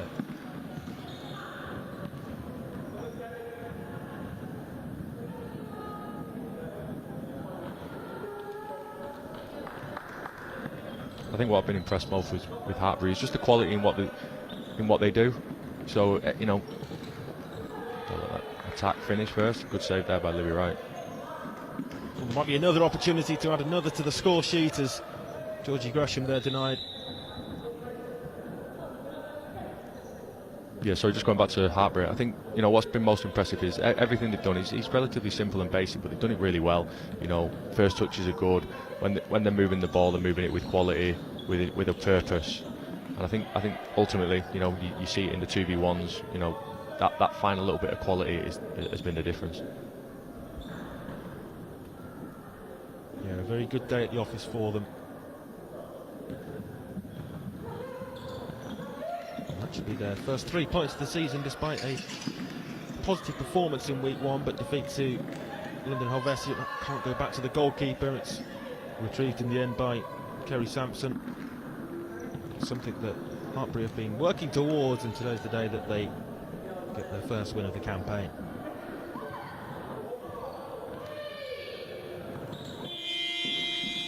Full time then, the buzzer sounds to signal that the second game of 3 to bring to you in the University of Nottingham.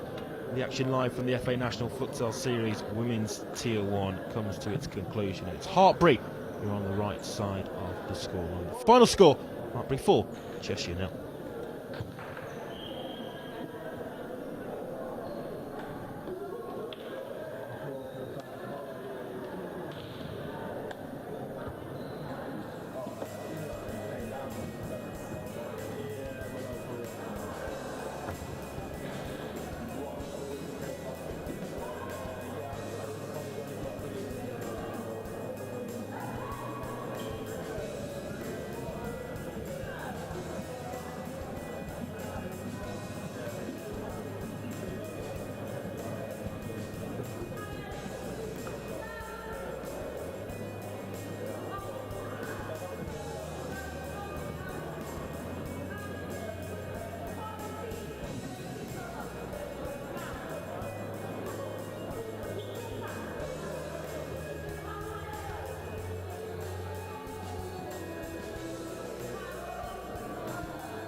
Welcome back then to the University of Nottingham for the third and final game in the Women's Tier 1 of the FA National Futsal Series this game week.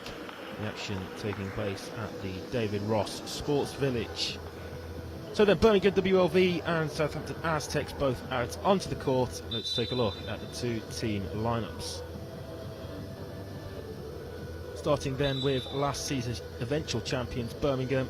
They are without usual goalkeeper Adriana Kaboth today, so Emma Dell makes her first starting appearance in goal. Lindsay Glover, Sarah Hazel, Alicia Miller and Annie Highway make up the rest of the starting lineup. The substitutes are Arwa Hazem, Marianne Lennon, Chloe Dale and Donna Mulligan. Angie Morley is listed as a substitute but is injured and won't play any part in the game. The head coach is Ikra Hussain.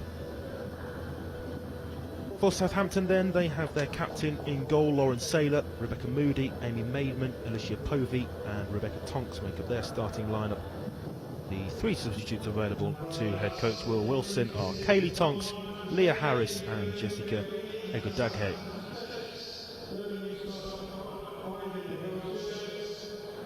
So then Stuart, this one to round off today's action. We've seen two pretty convincing victories in what we've seen in the first two games. What are you expecting from this one?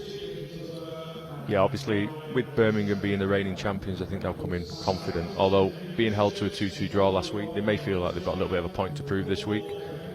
Southampton, I mean, they competed really well last year, and I'm sure they'll be hoping to progress and sort of pick up a few more wins this season in the top tier. They've recruited reasonably well in the summer. They brought Alicia Povey in from Reading Royals, and I think she had something. She picked up an injury in the Bolton host day a couple of weeks ago, but she's back in the squad. She offers a little bit of experience, and we'll see how they cope today. Yeah, they did finish rock bottom of the league last season, the Aztecs, but they fought their way back into Tier 1 through the relegation playoffs. Got a vital victory over the then named Worcester side to retain their Tier 1 women's status, and a draw with Bedford in there as well. Alicia Miller wearing the captain's armband for Birmingham today, with Angie Morley not taking part in the game. Two captains there just coming together in the centre circle for the pre-match coin toss. The referees today are Istvan Mod and Sophie Jackson. The timekeeper is Ryan Hanbury.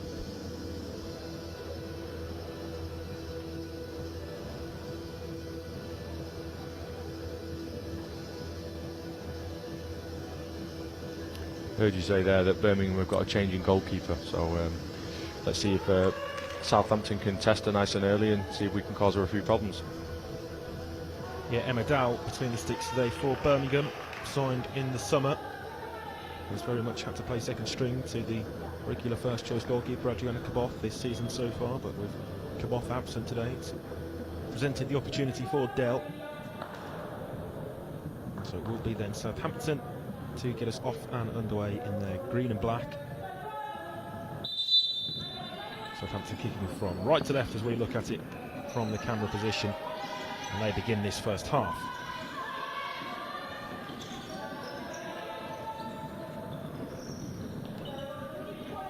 Rebecca Tonks, well held up by Miller. Nice lay back for Sarah Hazel. Hazel bursts clear of the first pressure over the halfway line here. Hazel manages to get the shot in, but it's just wide. Yeah, great little bit of ball carrying there. Held the defender off and got the shot away. Good save by the keeper. Yeah, Lauren Saylor down quickly to her left-hand side. She's got fingertips on it to get the touch before it went behind. Miller trying to feed the pass through. Miller then picks up the loose ball. Managed to skew the shot in, but then it breaks back for the second time of asking a follow-up chance. Nice give and go, and then the pass back inside to Annie Highway, but her shot denied with a big block on the line.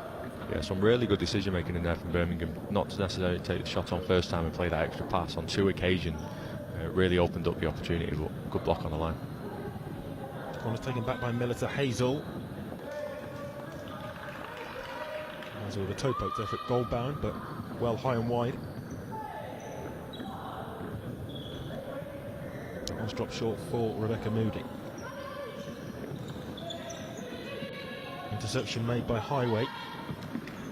Glover trying to pick out Annie Highway. Yeah, diagonal pass was definitely on there. There was a good passing line, just not quite the quality there. Early doors though, only 58 seconds ago. Yeah, still very early stages. Birmingham will be looking to bounce back from what they'll consider drop points last week with that 2-2 draw against Hartpury. Did come back from 2 goals down in that one though to salvage a point, of course, with London Helvetia missing out this round of fixtures with their scheduled fixture against Manchester, obviously postponed after Manchester's withdrawn from the competition.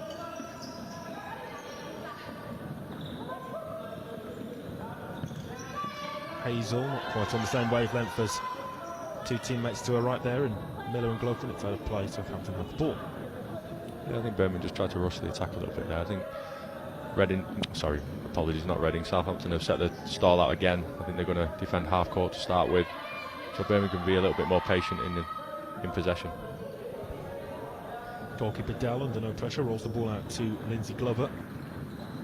Southampton there dropping back to their half court defence. Here's Miller.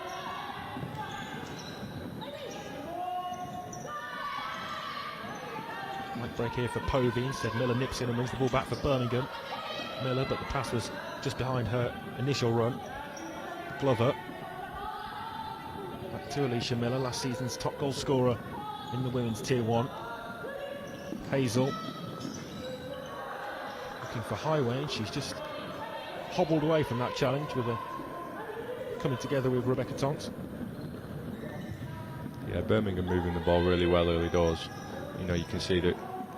Oh, it's been given away there. This is a risky moment for Southampton as they look to try to bring Lauren Saylor into play. We see that a lot from them. It's often an unorthodox style of fly goalkeeper they try to use Saylor with, but you can see the risk of it, and they very nearly were caught out that time.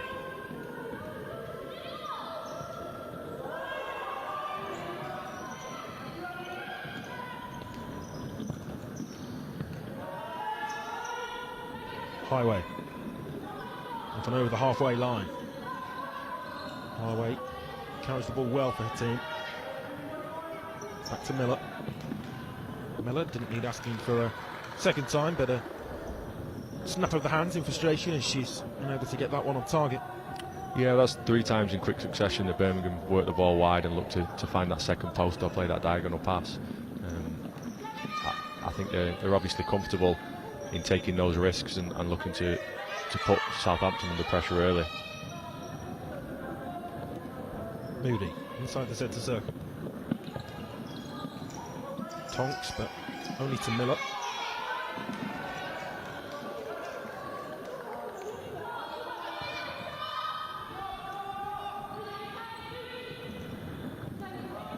Glover.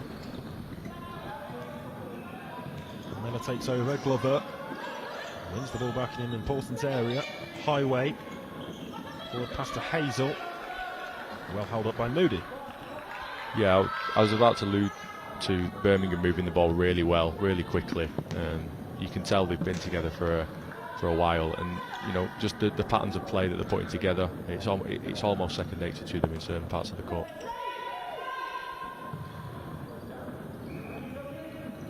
Rebecca Tonks. Moody here with an overlapping run.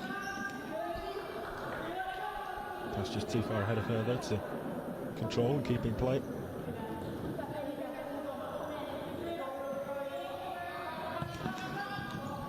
Oh, that's a loose one from Miller, and the net's empty, and it very nearly drops in.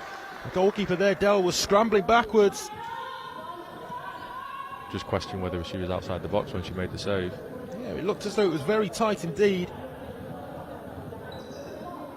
Not sure whether we'll see it on this replay.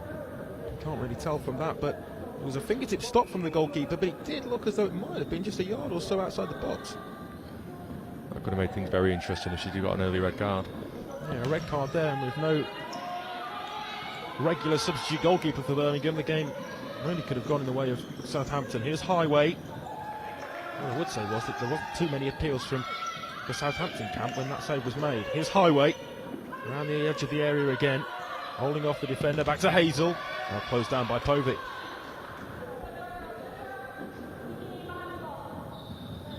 Southampton doing well there to close the centre of the goal when the ball does go forward. Miller spins away from Tonks into Highway. Brilliant block. Great turn on the touchline there from Miller. Great little bit of individual play and finds a ball into the middle. Again, another good block. Yeah, this was the potential handball.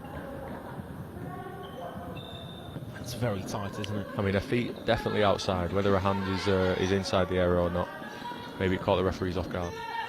Yeah, the referee was scrambling back to try and reach the line of play as well, given the fact the ball had been given away and it was a long-range strike. It would have been a difficult one to call, but I wouldn't have been surprised if that was given.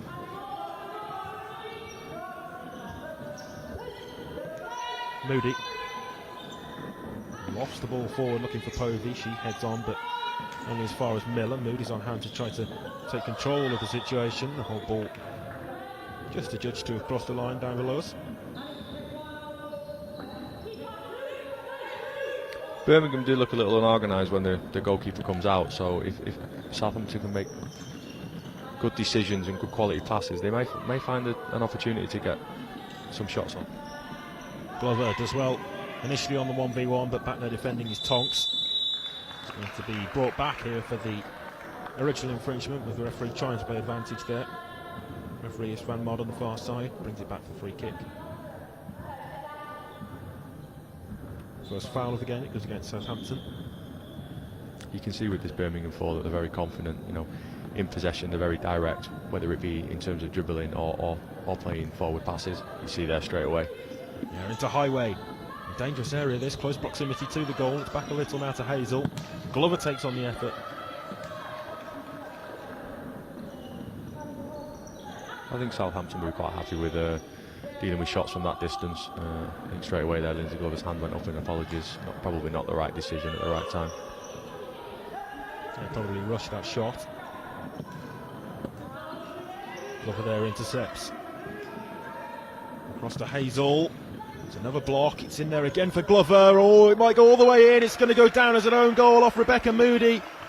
As Glover tried to feed the ball across in search of Hazel, it was an unfortunate deflection off Moody. And that's 1-0 to Birmingham. Yeah, a little unfortunate, but again, a great decision in there for Manny Hanway not to take the shot on where it might have been blocked and to find that pass to Lindsay Glover. Fortunate the way the ball went over the line, though. Yeah, 1-0 then, Birmingham lead.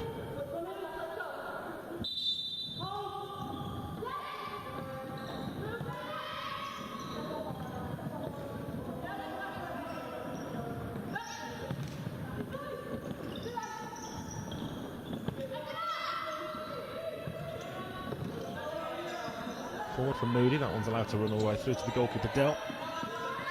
Interesting that we're sort of just over 6 minutes into the game and Southampton haven't yet made a substitution. Yeah, still with their starting five out there. Southampton. Birmingham have now made one switch with the number 9 Marianne Lennon lucky towards the back stick and very nearly getting on the end of that pass from Alicia Miller. Yeah, again, that diagonal pass, it's obviously something that Birmingham are used to playing and looking for. It will cause Southampton problems as this game goes on. Miller driving forward with the ball. Tried to feed the pass across. It was intercepted by the now first substitute and just introduced to the game, Kaylee Tonks. Tonks with energy in there to get the touch in and put the ball out of play. She dispossesses Lennon. Yeah, I watched Southampton a couple of times last year. I was quite impressed with Kaylee Tonk, so hopefully she can bring some energy and a little bit of quality to this Southampton 5. Yeah, certainly one of Southampton's more attacking threats, that's for sure.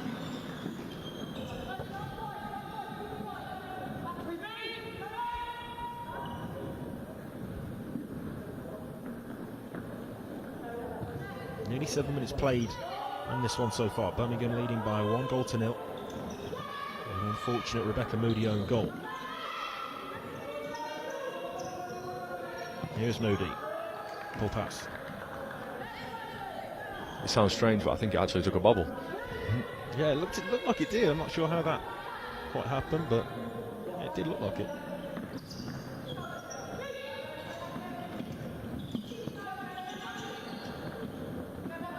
Nice parallel. Hazel managed to keep it in, and it's a Birmingham set piece. Good bit of cover in there from Alicia Povey and nearly took Carl Wilkinson out. Unfortunately, she missed. Yeah, right across there to cover defensively, Povey. Now maybe a counter-attack opportunity for Southampton. It's Kaylee Tonks trying to find a shooting chance. It's just shepherded out wide and the angle became narrow for her. Yeah, just couldn't quite get her first touch in. Force wide. Oh, good ball over the top to Miller. It was inch perfect for Birmingham's Alicia Miller to get on the end of the number 5, but not able to hit the target with a header.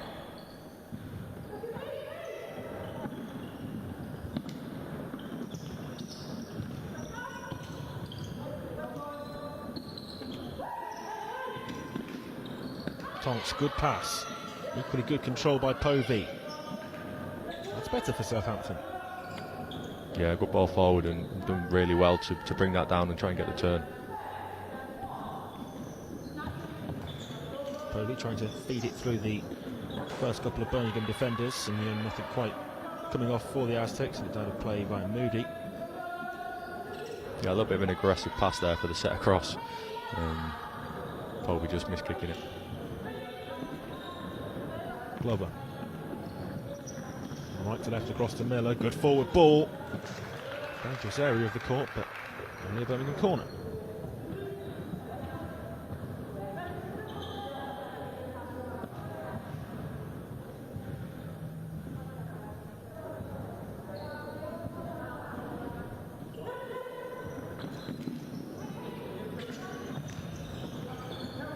That one's comfortable enough for the goalkeeper Saylor.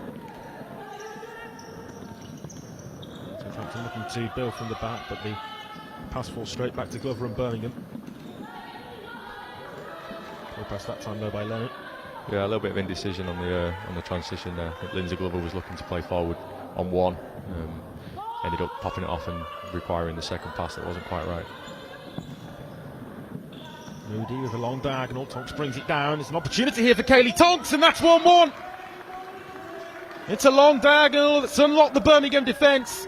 And Kaylee Tonks, so often a scorer for the Aztecs, is on the score sheet again. We're all equal. Yeah, I think she's done really well there. She's brought it down on a knee. I think there might have even been a little nutmeg in there before finishing it off. I thought she was going to lay it off for Alicia Povey to finish, but she's slotted it through the goalkeeper's legs herself. Yeah, excellent control and finish from Tonks, and that's 1-1. Lennon trying to feed the pass across the penalty area, but it fell for Moody. Birmingham there making another switch with Chloe Dale coming on for her Birmingham debut. Signed in the summer, capped by the England football youth ranks. Also a part of the Aston Villa football women's setup at a stage in her career. I think we've seen in the last couple of minutes that Southampton are getting a bit more joy being direct, as you see the goalkeeper throw it long there as well. Yeah, Tonks there bundled to ground. Out for the goal clearance. Dale drops that short to Alicia Miller. Birmingham build from the back again. Just stretching for that one was Dale, wasn't able to keep it in.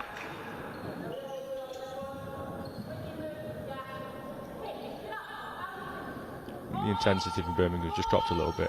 Lindsay Glover and Alicia Miller have played the full 10 minutes. A couple of little sloppy passes have started to creep in.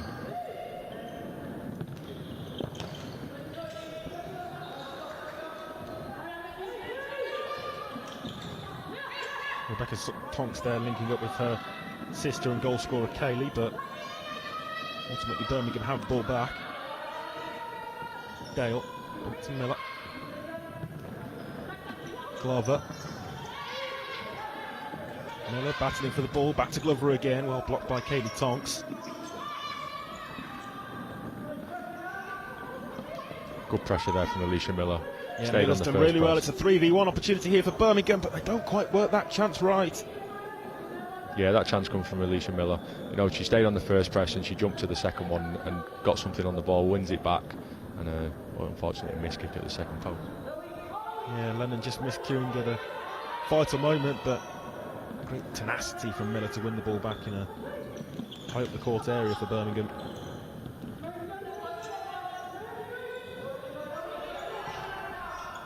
Tonks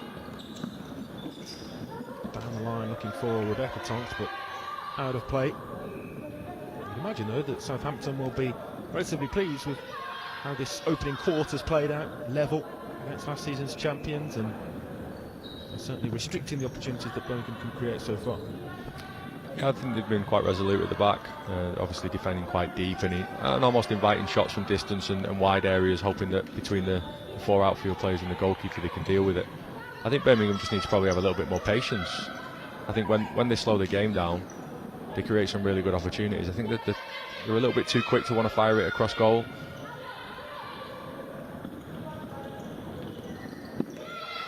Dale there dispossessed.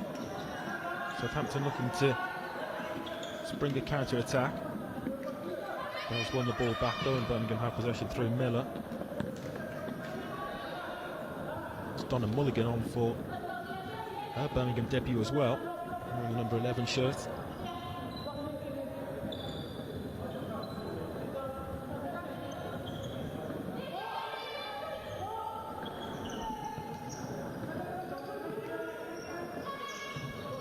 Harris, oh, nips in there. Alicia Miller with Mulligan to her right. Miller instead goes alone. And the final touch there, out of play off Miller. Seemed to open up for a moment. Yeah, Miller there stepping in front as that back player that we mentioned before, and then really sort of driving through the court. She made the decision to go on her own. It was a good strike, but good save from the goalkeeper. Yeah, a good save by Lauren Saylor in goal for Southampton.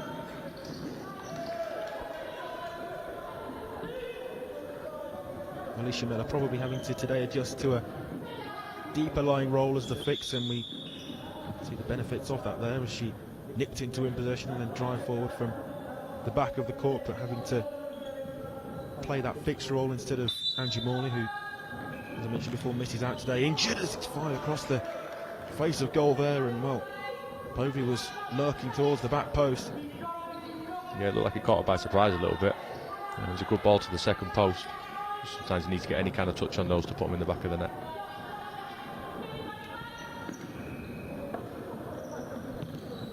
Glover forward to Mulligan, managed to prod the ball on target, but that one never going to beat Saylor.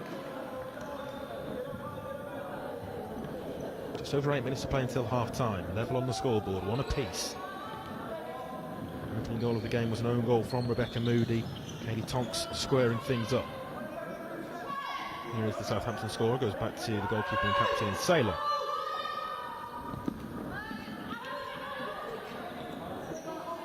Southampton have definitely grown into the game though, moving the ball a lot better now.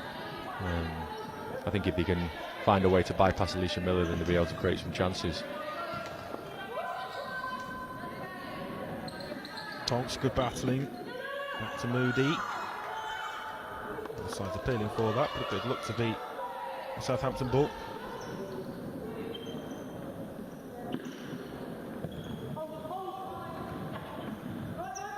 Kaylee Tonks. The ball up to Povey. Equally good defending by Miller. Been a good battle between those two so far, Alicia Miller and Alicia Povey. Neither have had a break yet, so they've done 13 minutes, still going strong. Might break all the way through here towards Mulligan. It was last ditch but important defending. Moody that time slams it away.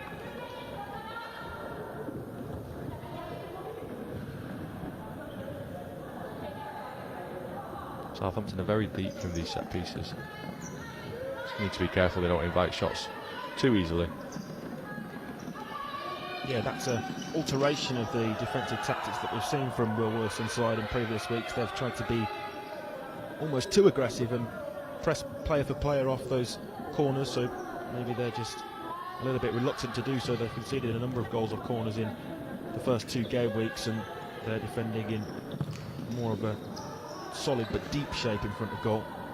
Yeah, maybe that's the conversation they've had and made the decision that they'll invite the shot from distance. As we've seen so far, Birmingham are not afraid to take those shots on. I think, again, it may be better or more prudent for Birmingham to just play out into possession a little bit and dictate the game, move Southampton around a little bit more and be a little bit less direct. You know, they've certainly got the players and the experience to do so. Tonks did well there, back to Moody. Or give it away, and it's a flying block from Moody, who came across from left to right to position himself well behind the strike of that. Miller. Dale. Back to Alicia Miller.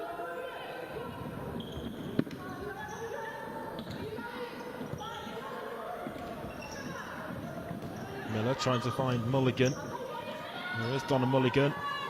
And she's defeated across, and it's turned home at the second post by Hazel. Yeah, that was much better from Birmingham. A little bit more patience in the middle of the court rather than just firing it to the second post. You know, the extra pass down the line, and it's done really well to find a ball across to the second post where Hazel taps in. Yeah, it was never going to miss from there. Sarah Hazel. Mulligan with a inch perfect ball across the face of goal. And that's 2-1 to Birmingham, their lead restored.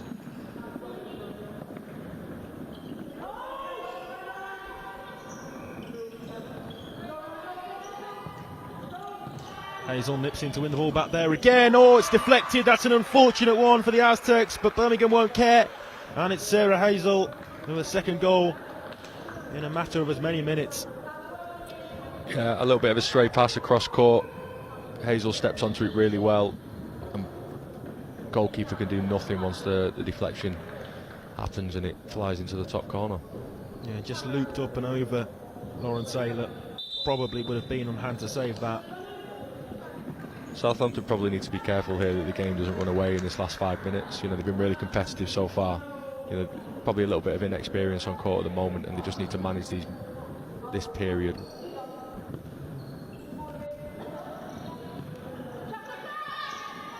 Dale. Birmingham going in search of more goals. Miller, back to Dale. Mulligan. It's another nice pass in, this time to Miller, and just bounced up for her, but enough power behind the ball, not quite the direction. Yeah, you can see the benefits there of Birmingham taking the time and not necessarily just trying to force that diagonal pass. You know, they're moving the Southampton defence, which is, you know, creating a little bit of confusion amongst the Southampton players, and that creates different opportunities in different spaces for Birmingham to go and exploit. You know, Alicia Miller stepping on in the centre of the court there rather than looking for that diagonal pass that we've seen so often in the first 15 minutes. Yeah, Southampton do have the ball here. Saylor.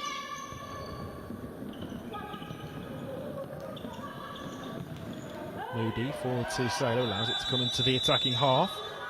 It's over the halfway line. Definitely over the halfway line there. They worked that really well. That's unfortunate.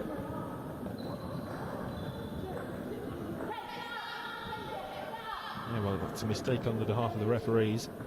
As the far side official Isfan Madhu blew the whistle.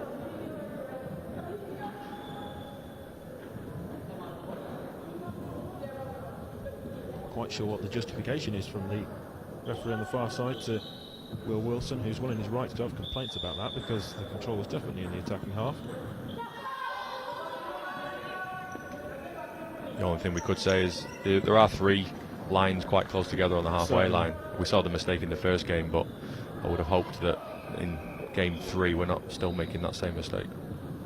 Yeah, the three blue lines in close proximity to each other around the halfway line can so often prove confusing on a futsal court when you're in a sports hall with so many lines for different sports, but it is the blue lines that we're playing to here at the University of Nottingham.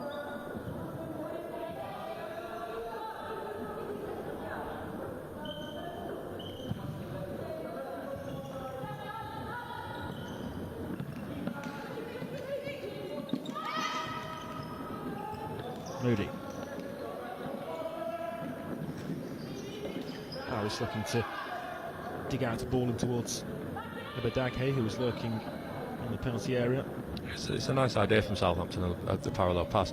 I think what what you see there is when on a futsal court, when you play it along the floor, the ball can actually gain speed and run away from you. So we should always try and sort of advocate lifting the parallel, so that once it lands, it slows down a little bit.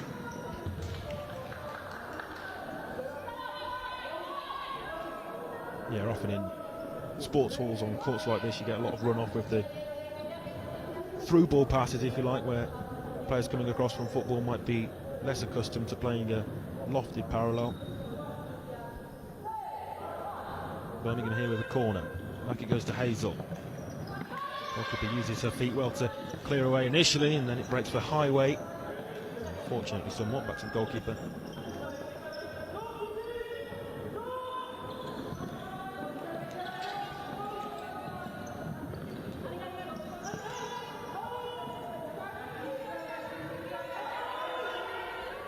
Moody.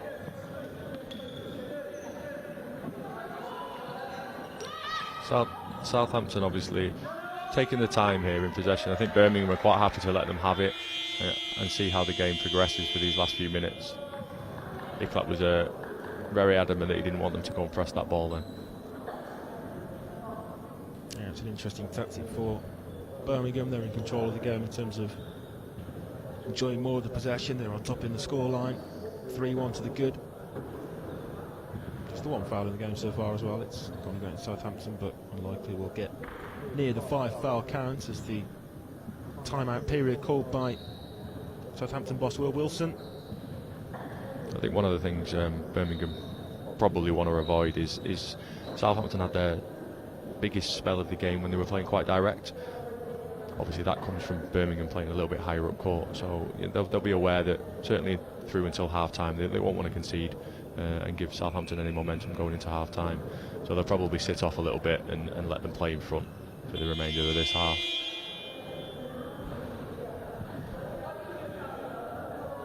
And the players just retaking to the court.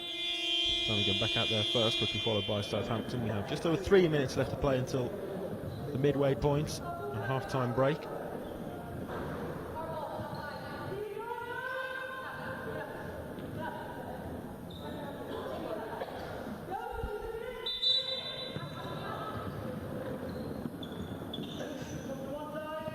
Sailor. Tonks.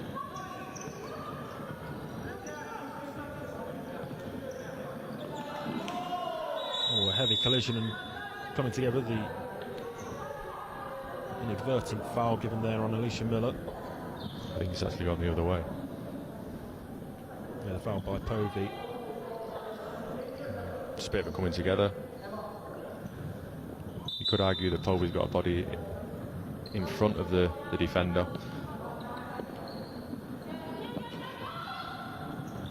Hazel at the back post with a header. Managed to head it down, but not on target. Yeah, again, Birmingham looking for that diagonal. Southampton just switched off a little bit at the second post, but comes to nothing.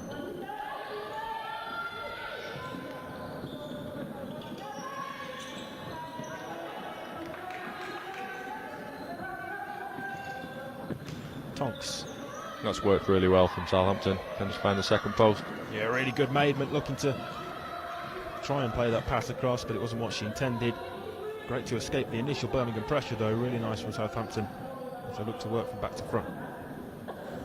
Yeah, you can see the dangers of Birmingham getting higher up court there. Southampton worked that really well, created the 2v1. They won't want to do that too often going into half time. There's Dale, back to Miller. Highway.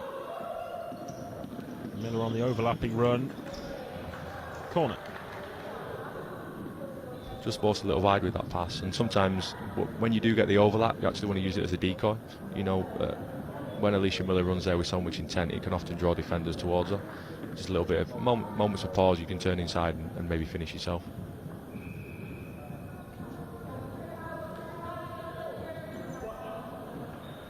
Over here with the set piece. It's played through to Highway.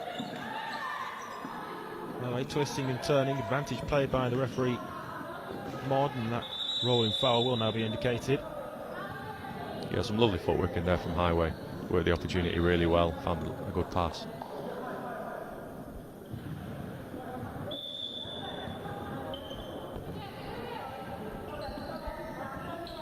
Tonks. Good defending by Glover, forward to Highway. There's Birmingham shirts streaming forward, and one of them to the left is Hazel. Well defended by Rebecca Tonks. Solid challenge. Yeah, done really well there. Stopped the attack. Some great composure to set the counter-attack on. Dale, poor pass, gives the ball away, dangerous area. Tonks sisters linking up again, and it's a important intervention back there by Hazel. Now Highway. Dale to her left, but held up this time by Rebecca Tonks. Hazel goes sliding in, manages to connect with the ball, but to nobody in a yellow shirt. And it's then put out of play. Yeah, Southampton couldn't quite get the shot off there on that attack. I actually think Rebecca Tonks should have probably taken it on from the central area. Looked to move it on to Kaylee Tonks, who couldn't quite get the angle. But still posing a threat, which is good going into second half. This four have done really well since the timeout. Yeah, there's been a bit of a response from Southampton since that timeout was called by the manager, Will Wilson. Ball pass that time by Glover. This is a 2-1 opportunity here for the Aztecs if they can work it right. There's a player over on the far side, but Glover anticipated that pass, wasn't quite the execution. Now maybe a 3v2 chance for Birmingham, looking for Highway towards the second post, but not there. Yeah, that's an unbelievable chance for Southampton. The Birmingham players outside of Lindsay Glover had almost given up the transition, but Lindsay covered the pass really well and set her own team away. Yeah, Povey was waiting, pleading for that pass towards the second post, but the ball just didn't quite reach her. 15 seconds before half time, it's Birmingham's number 15 who nips in to win the ball back. Dale there can't quite bring the ball under her spell. Out of play for the kick in. Closing in on half time.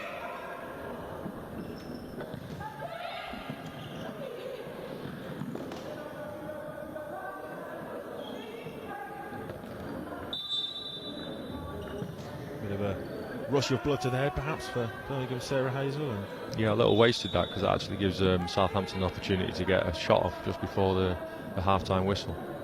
yeah, well, it was trying to take advantage of the opportunity of Sailor being out, but of course the direct shot to goal wouldn't have been allowed to stand had it gone in anyway. So Southampton not making of it anything for themselves anyhow, and that takes us through to the midway point, the end of the first 20 minutes, and at half-time it's Birmingham who have themselves a 2-goal advantage. The half-time score, Birmingham WLB 3, Southampton Aztecs 1.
For the final time today then, welcome back for the second half, and at the midway point it's Birmingham who are in control. They're leading Southampton by 3 goals to 1. 20 minutes of futsal women's tier 1 action still to bring to you, and we're back underway soon at the start of the second half. Yeah, I think it's really important for Southampton to get a good foothold in this half. Birmingham have obviously gone with their strongest starting 4, and the intensity in these first 4 or 5 minutes will probably be higher than they were towards the back end of that first half. So it's how Southampton can deal with that will be really important.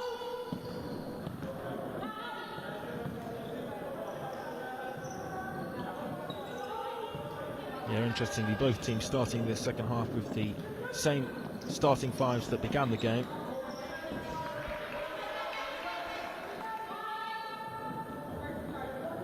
Birmingham still quite content there to let Southampton have it in their own half and wait for the mistake.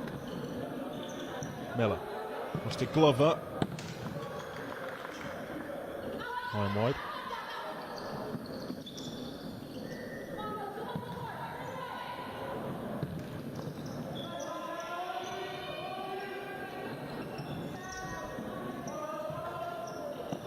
Maidment. Birmingham seem caught a little bit as to whether to sit off or press. Some are going and some are staying. You know, it seems to be mixed messages maybe between the 4 on court at the moment. Yeah, they need to get everyone on the same wavelength if they are to adopt a more aggressive pressing strategy. At the moment, just sitting back a little as Saylor took a position on the near side from the opposite wing, kicking. Birmingham with the ball back through Miller. Miller looking for Hazel. She made a run in towards the back post.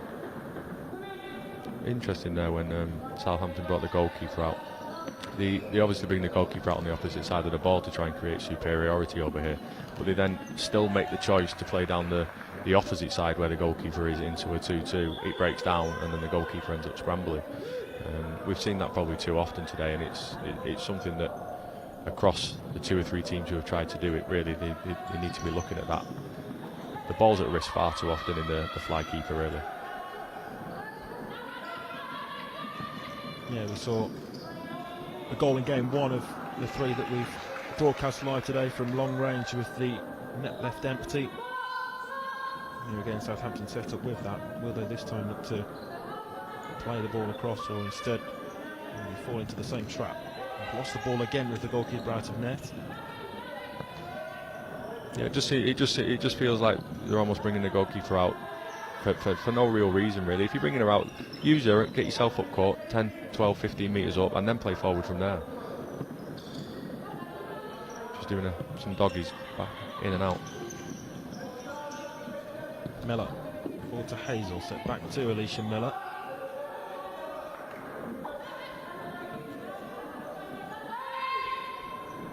Certainly not one of her best executions. See, she could be much higher up court here. There we go. See if we can get out this side. See, straight away you see, once she'd used though, they've got much higher up court and they get themselves out into a much better position. Yeah, that originally was better for Southampton, the way in which they used the goalkeeper to escape that. Yeah, they got a player centre of the court facing forward. Then it obviously it comes down to the individuals to make the right decision from there. But it was much better from Southampton. Dell here taking up a similar role as the goalkeeper for Birmingham. Miller opting to shoot when it perhaps wasn't quite on. Hazel, Glover, runs into traffic. Aztecs ball.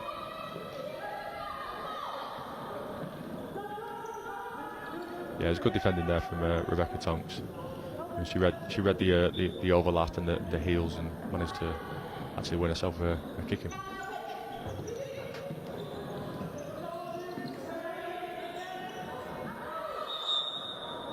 Handball given there against Birmingham's Danny Highway. She was scrambling around on the floor.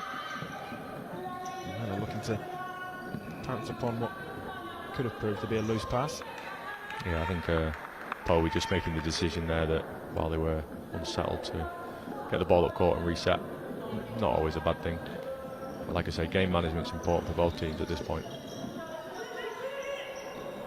Yeah, you get the sense that the next goal in the game could prove to be crucial. If Birmingham get it, then they give themselves 3-goal distance on the scoreline. If Southampton score next, and we're back to just one, and Southampton would then at that stage have the momentum as well. It's comfortable enough for Saylor as she looks to turn defence into attack quickly. It was straight against Highway though, and Miller now back to Glover.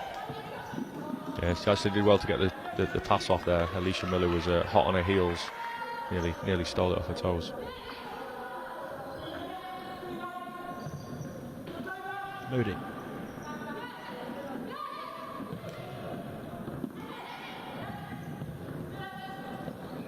Back across to Rebecca Moody, looking for the pivot Povey. Maidment nipped in well to play that pass forwards. Here's to Rebecca Tonks. Moody again, gives it away though, and it's Highway with Hazel to her right. Sarah Hazel back to Highway. Great stop, Saylor. Yeah, great save. Birmingham haven't really done anything wrong there. It's just great goalkeeping. She's read the additional pass, got across her area quickly, and made a great save. Yeah, Birmingham bypassing the last Southampton defender, but not the goalkeeper, Saylor. To the rescue on that occasion. Forward here though to Highway, and maybe had more time than she realised there, Annie Highway, because she'd been left unaccounted for in a dangerous area from a Southampton defensive point of view.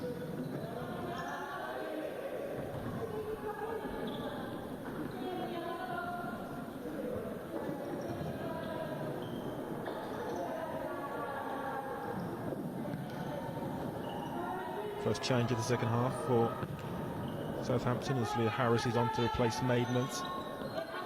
And it's dealt. Highway. Loses out, dispossessed. This might be a counter-attack chance here, and it's Povey in front of goal. Povey! 3-2! Could that kick-start a comeback? I tell you what, that's a great finish, and a lovely first touch. Just cushions it right into a path and sets it just before the keeper can prepare for the shot. Right foot, left foot. Great finish and a great counter-attack from Southampton. That's exactly what they've been waiting for. I was actually just about to say that Birmingham have got back into that sort of phase of trying to force the attack too quickly rather than being patient. You know, and the transition comes from a sloppy forward pass from Annie Highway, I think it was, when it didn't really need to go forward. Yeah, Birmingham caught out on the counter, giving the ball away in a similar area again there.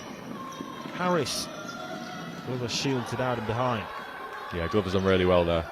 Turn of pace, got a body in, protected it out for a goal kick. But again, there you see the pitfalls of sending too many players forward and forcing the attacks.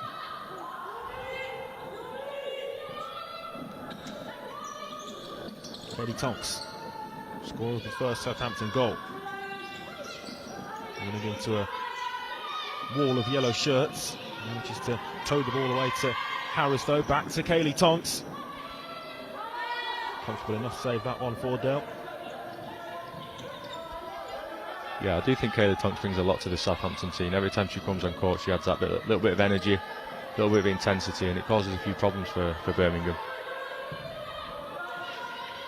Mellon. This was backwards and wayward of Glover, but Southampton not opting to use that as a trigger to press, and instead just allow Birmingham to come at them once more as Miller gets a second bite at it, still going in a penalty box. Thought for a moment she might have gone to ground there, Alicia Miller, but good defensive intervention. Yeah, I think there's a few Premiership footballers who would have been going down. Towards the second post, oh, it's off the upright. Hazel will be wondering how she hasn't scored there. A great diagonal by Miller, and Hazel on the end of it, coming oh so close to scoring again.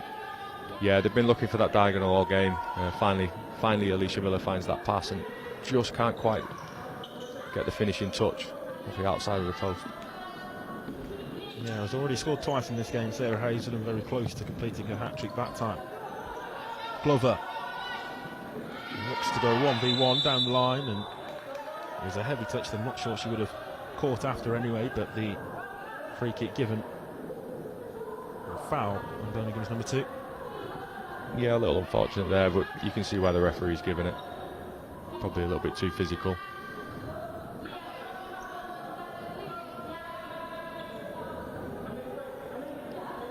Let's see if Birmingham have got any set pieces. It looks like it was half worked on and half off the cuff. Yeah, it seemed that way, didn't it? Maybe an idea that wasn't quite executed correctly, didn't quite come off. Hazel. Lennon. Glover. Right, up to shoot. Does up to shoot, and that's a fine finish. Lindsay Glover with a lack of celebration, but a brilliant strike. 4-2 to Birmingham. Yeah, we've seen her take a few shots on from that distance today, probably at the wrong time. I think she got the first touch off, and once she's stepping onto the ball there, it's a great strike and a top finish into the top corner. Yeah, it was a very long way out there, Lindsay Glover. Didn't opt against the shooting chance, didn't need a second invitation, and she wasn't closed down. Bypassed the goalkeeper, Saylor. Flew past her. Birmingham back 2 goals to the good again.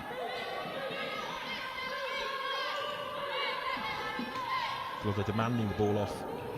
Hazel gets it now. Might look to shoot again. Oh, it's spilt, and then Miller on the follow-up. It's actually a really good recovery from Saylor after the initial spillage. There might still be a Birmingham chance here. Miller tried to be inventive and spin goal bound. Still in possession, but forced extremely wide. Birmingham kicking. Yeah, Birmingham just upped the intensity there for the last 30 seconds. Caused Southampton a few problems. Great challenge there by Birmingham's brace scorer Sarah Hazel to stop Kaylee Tonks as she looked to charge forward on the counter-attack.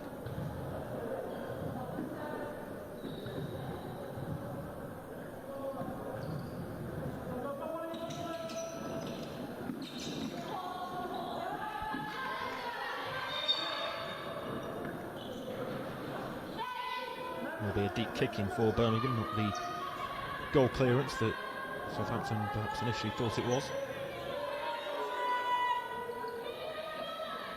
Southampton pressing a lot higher here, taking a few more risks now. That goal from Lindsay Glover has obviously changed their thinking. Yeah, they've got the ball inside the Birmingham half. Rebecca Tonks. Hazel in strongly and well again. Yeah, it was unlucky. That is a nice ball, broke the defensive line, good first touch, but a good recovery from Sarah Hazel.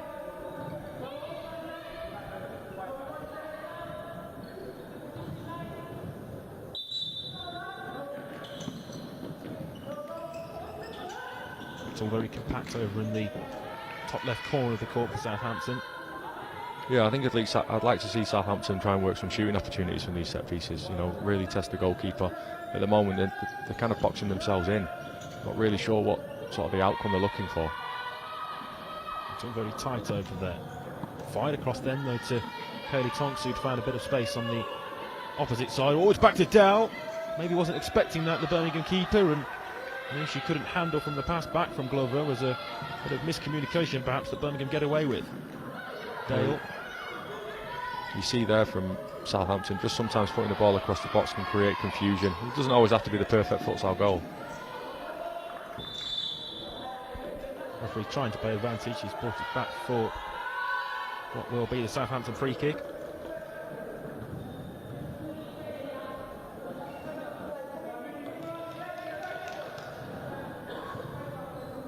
Three fouls in the half so far. 2 of them gone against Birmingham, but 2 goals to the good. Again, from this area of the court, really, I think Southampton should be looking to try and get a shot off, work a shooting position, or at least a better angle to test the goalkeeper. Yeah, let's see what they've got in the locker. Moody goes direct for goal. It was initially well closed down. Really working themselves a better chance there, Southampton. Yeah, probably better second time round than first time round. And again, you know, ball across the box, and Lindsay Glover does well to clear it, but that touch could have gone anywhere. Yeah, very nearly looped up and could have proved problematic for Birmingham. Didn't in the end. Referee moving the Birmingham wall back the required distance of 5 metres as Povey shoots for goal, but it was a dugout effort more than anything else.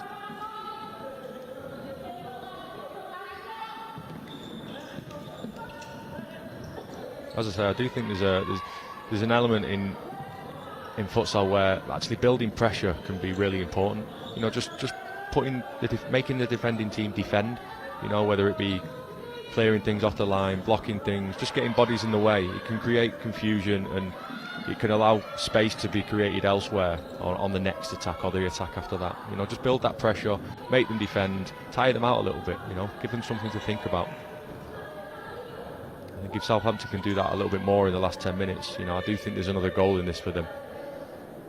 Then it's up to them to keep the back door shut.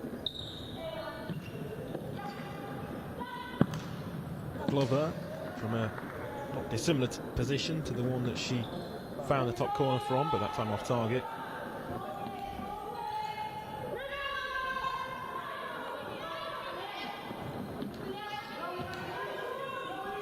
Tonks. Leah Harris.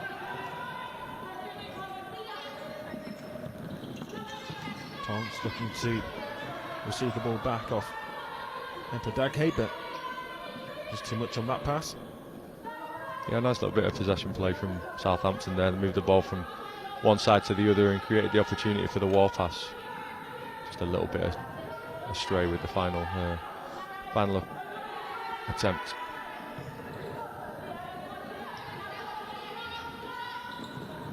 Hazel to Glover. Set back looking for Glover, might break back kindly to her. Birmingham corner. Yeah, both teams getting a little bit of joy there from getting a player in the middle, bouncing out, and maybe decision making there from Lindsay Glover. She could have looked to play one more pass.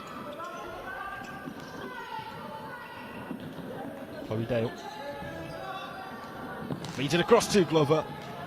Opted to take the strike on first time. Yeah, I think maybe if she could have taken a touch and just advanced a little bit, she might have had a better opportunity of finding the target. Lofted forward from Moody, but not controlled by Kayla Tonks. Yeah, not a dissimilar position to where she scored from in the first half. She couldn't quite bring it under control.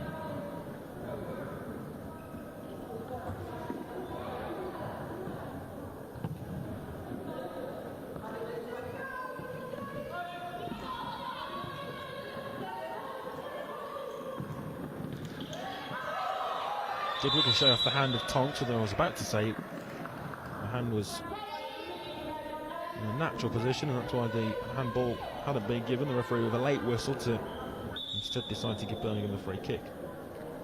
I mean, I'll be honest, I don't know the handball rule anymore, so I won't even attempt to say whether it was or wasn't.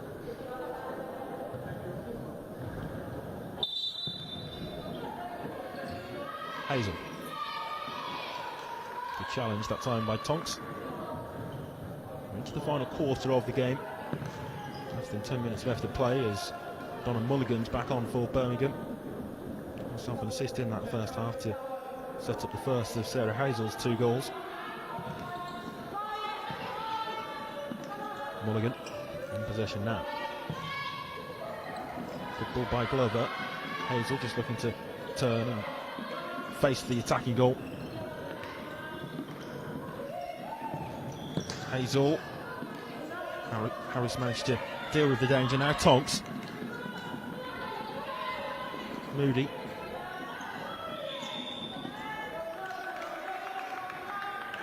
Great positioning there, by the way, from the Southampton defender.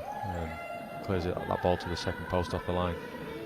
Interesting here that Birmingham have got no Alicia Miller on court and probably a little bit inexperienced, but you look at the Southampton for and probably in a similar position. Two of the players are two players who haven't played many minutes. Sometimes as a coach you're looking to isolate the opposition when they're a little bit weaker and go with your strongest 4. So it'll be interesting to see if Alicia Povey and Rebecca Tonks come back on for Southampton. Yeah, it's an interesting point. Alicia Miller has been off for a few minutes now for Birmingham, having played the large majority of that first half. Dell with the forward pass. Glover again goes for goal. It was initially spilt by Saylor, and she'll be grateful that Mulligan hadn't pounced upon it quickly enough, and the ball was still there to gather at the second time of asking. Good challenge again by Hazel. Yeah, great recovery tackle there, but again you see the dangers of dropping too deep as a defensive unit, and we've already seen Lindsay Glover fire one into the top corner. Yeah, there was the replay of the latest Glover opportunity as the timeout here called by Southampton. Find themselves 2 goals behind. If they can get the next goal in the game though and get it soon, then that will certainly plant the seeds of doubt in the Birmingham camp's minds. Yeah, it'd be interesting to see how they come out from this timeout. We have seen them engage the fly keeper a little bit in either half, whether they go a little bit more aggressive with it now. And we have seen in previous games that they can be a little bit unconventional with it and send the goalkeeper high and in central areas, and take quite a lot of risk with it. You know, how Birmingham deal with that for the remainder of this half could play a part in the final result. Yeah, what I would say is that Southampton have probably used that unconventional style of fly goalkeeper less so today than we've seen from them in previous weeks, and certainly last season they were persistent about their ways. Didn't quite really work for them across many of their games last season. They were caught out with long range strikes. Maybe that's been a factor in the decision making as to not do it for the full 40, but you called it exactly right, Stuart, and it looks as though they're going to go as a fly goalkeeper set up right from the set piece. Risk and reward element to it, and maybe now is a good time for them, 2 goals down, to start to take some more risk. Nearly went horribly wrong from pass 1, got away with it. Maybe they'll have more success next time round. Miller was very close to intercepting with the net empty. Here is Miller for Birmingham, across to Glover. Mulligan. Kicking. You can see Birmingham got a lot of confidence in the 2 players who are playing in and around the halfway line, Alicia Miller and Lindsay Glover. They're quite happy to box out almost and really cause Southampton problems by putting 2 players high deep in the corners and create those forward passes. It really causing problems for Southampton when they do that. Dale. Exchanging passes with Mulligan.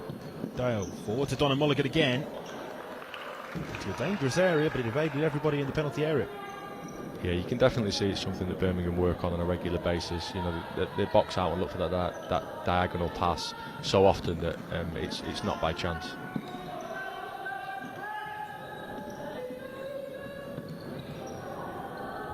Maidments.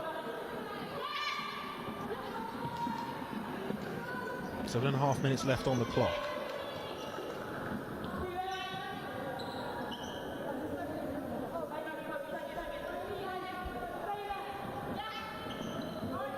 Back to the kick and taker and Tonks, lofty towards the backstick second post where Daghay was lurking and waiting for that pass.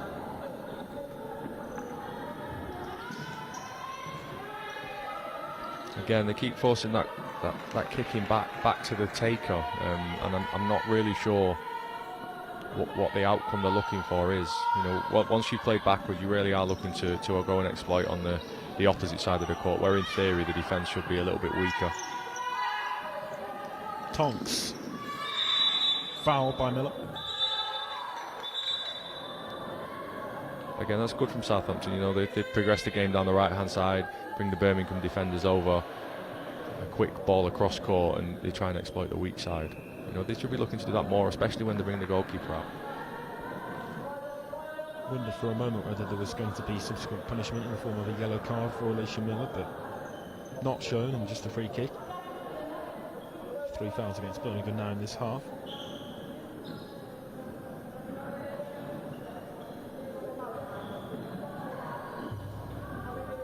Good position for this set piece for the Aztecs.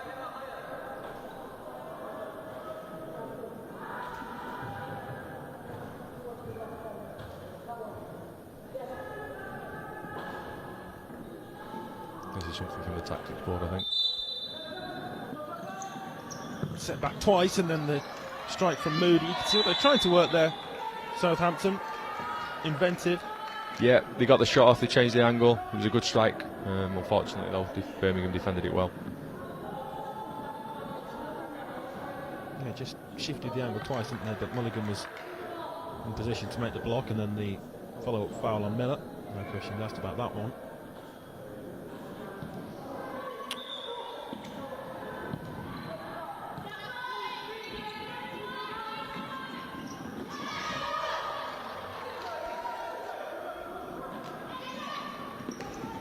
There was a bit of a disconnect with the referees there. One gave a corner, one gave a goal kick, but Southampton just decided it was their ball. Yeah, you usually see the near side referee take control of a situation like that, but the speed at which Southampton got play back underway, the complaints were minimal.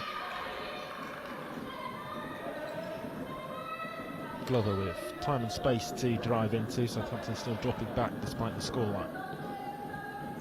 Dale. Miller.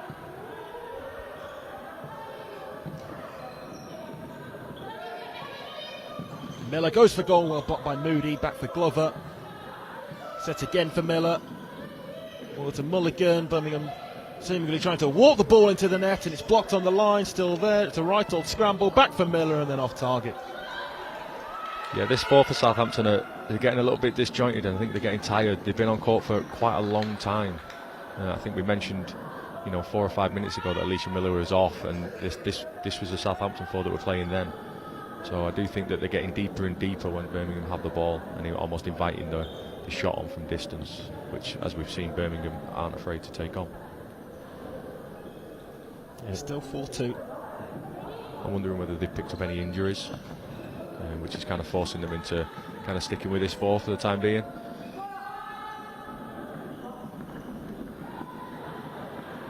Yeah, possibly. They only had the 3 substitutes available to use from the start of the game. 3 players over there on the substitutes bench at the moment. It comes across to Glover. So back again to Glover. Gathered and held well by Saylor. Skips past Miller, who tried to nip it and win the ball back quickly. Povey, one of those, still off the court at the moment for Southampton. Forward to Kaylee Tonks. And it did really well. Getting a little bit stretched and open, and I don't think that's a bad thing for Southampton. We've seen already on the transition that they can be clinical, they can take chances.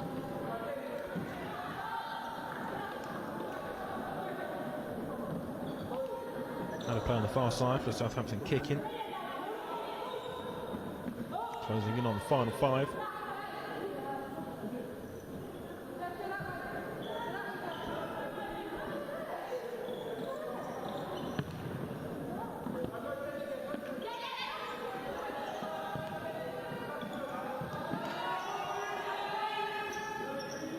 Moody for the return ball. They broke the press well there again, using the goalkeeper, playing out one side and then finding the space on the other. They've definitely improved in the second half on that element of the play. Hazel waiting in the wings to come back on for Birmingham. She'll be looking to complete a hat-trick when she is back on court. Dale, held up well by her opposite number, Becky Tonks. Good play from Tonks. Forward to Edgar Daghay. Long ball forward then, and nobody there other than the Birmingham keeper.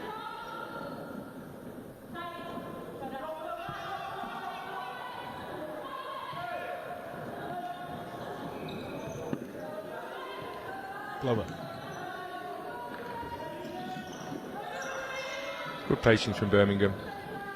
At this point in the game, really, you're just looking for the best shooting opportunity.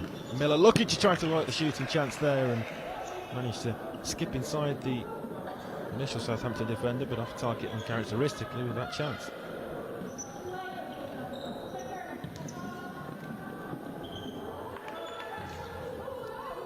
Looked like a little foul in there from Lindsay Glover.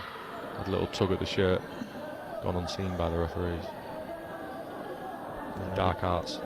Yeah, maybe got away with one there. The Birmingham number 2, she's played a lot of the game from the back of the court, and it's pretty much where her goal came from as well, with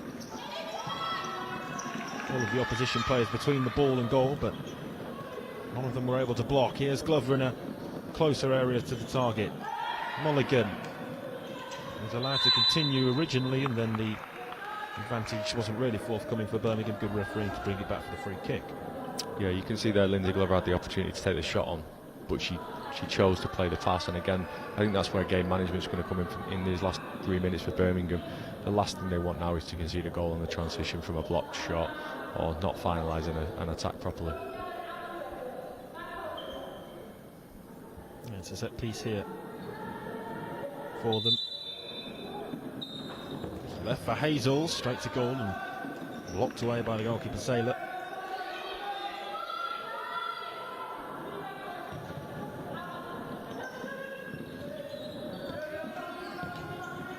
Miller, it was very nearly fed through to Mulligan, but a vital touch and interception made by Moody.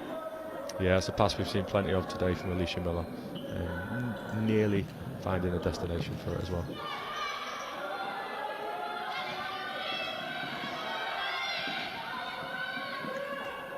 Glover can't go back to the Birmingham goalkeeper, spins away. Forward pass to Mulligan. Mulligan sets it back, but only to Becca Tonks. Ricochets through, but comfortable enough for the Birmingham keeper. Looks to kick-start a counter-attack. Maybe Birmingham could have just taken more control of the game and kept possession there. In the end, Miller desperate for a goal herself, but just runs out of room and runs the ball out of play. Yeah, I think Southampton are probably going to try and turn these last couple of minutes as scrappy as possible, as end-to-end as possible, and see if they can come out on the right side of it. Yeah, there's still a couple of minutes left to play. If they can find a goal from, let's say, this set piece, then that really would set up the grandstand finale, but something's got to come for them soon if it's going to come at all. The net's empty. Del fancies an effort, and so she rolls short for Hazel. Across to Mulligan. Stretched left leg, but unable to get any meaningful contact. Up to Mulligan again. Nice control rather, and turn whilst doing so. It's allowed to run through to Miller. Glover. Again, Birmingham working the ball around the edge of the box.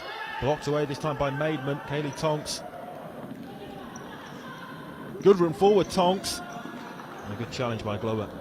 Yeah, Birmingham worked the shooting opportunity really well. Couldn't quite get the end product off it, and a great travel up court from Kaylee Tonks to get Southampton out and into the attacking third.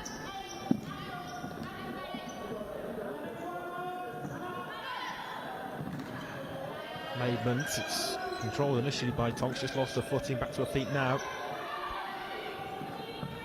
Goalkeeper Saylor has retreated back to a more regular position, but Birmingham have the ball.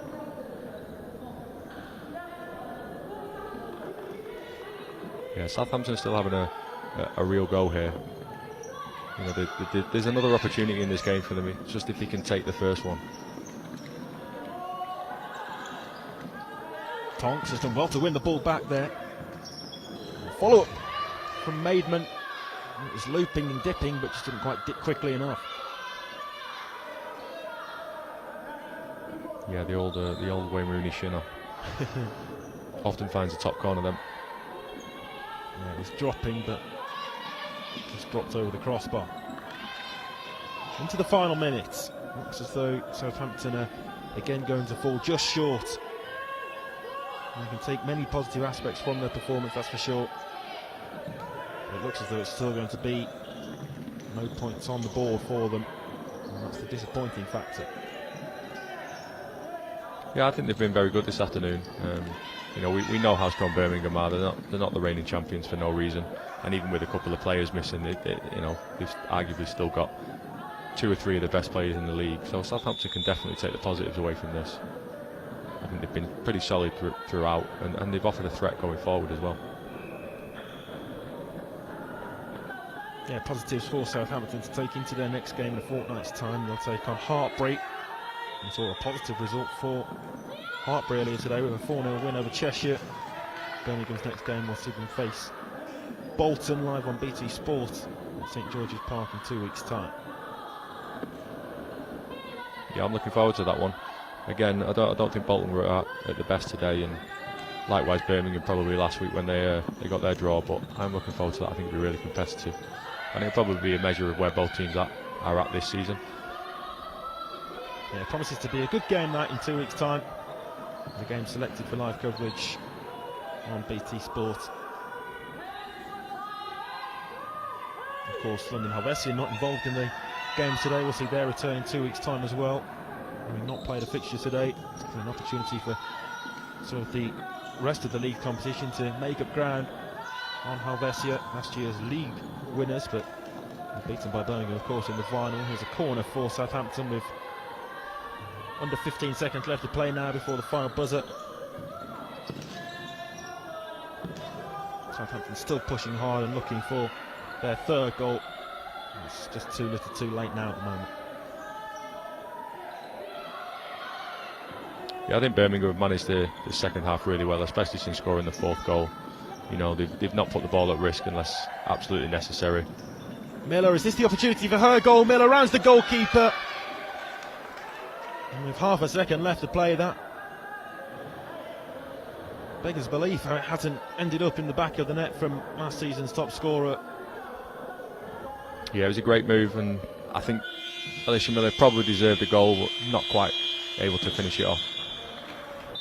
Yeah, well, no goals for Alicia Miller, but 2 for Sarah Hazel, 1 for Lindsay Glover, and an own goal from Moody to add to Birmingham's score sheet as well. So it finishes in the final game of 3 here today at the University of Nottingham in the women's Tier 1. It finishes final score, Birmingham 4, Southampton 2.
And so that then concludes our coverage of the Women's Tier 1 in the FA National Futsal Series. The games being played today live from the University of Nottingham. There are the 3 final scores. Bloomsbury 5, Bolton 2 in the first game of the day. Hartpury overcame Cheshire by 4 goals to 0. And in that final game, the reigning champions, Birmingham WLV, with what is actually their first 3 points of the season, having seen their first victory against Manchester wiped from the standings. They've beaten Southampton Aztecs 4-2. Thank you for joining us today. I do hope you've enjoyed our coverage. From me, Isaac Barrington, and Stuart Cook alongside me. Until next time, thank you and goodbye.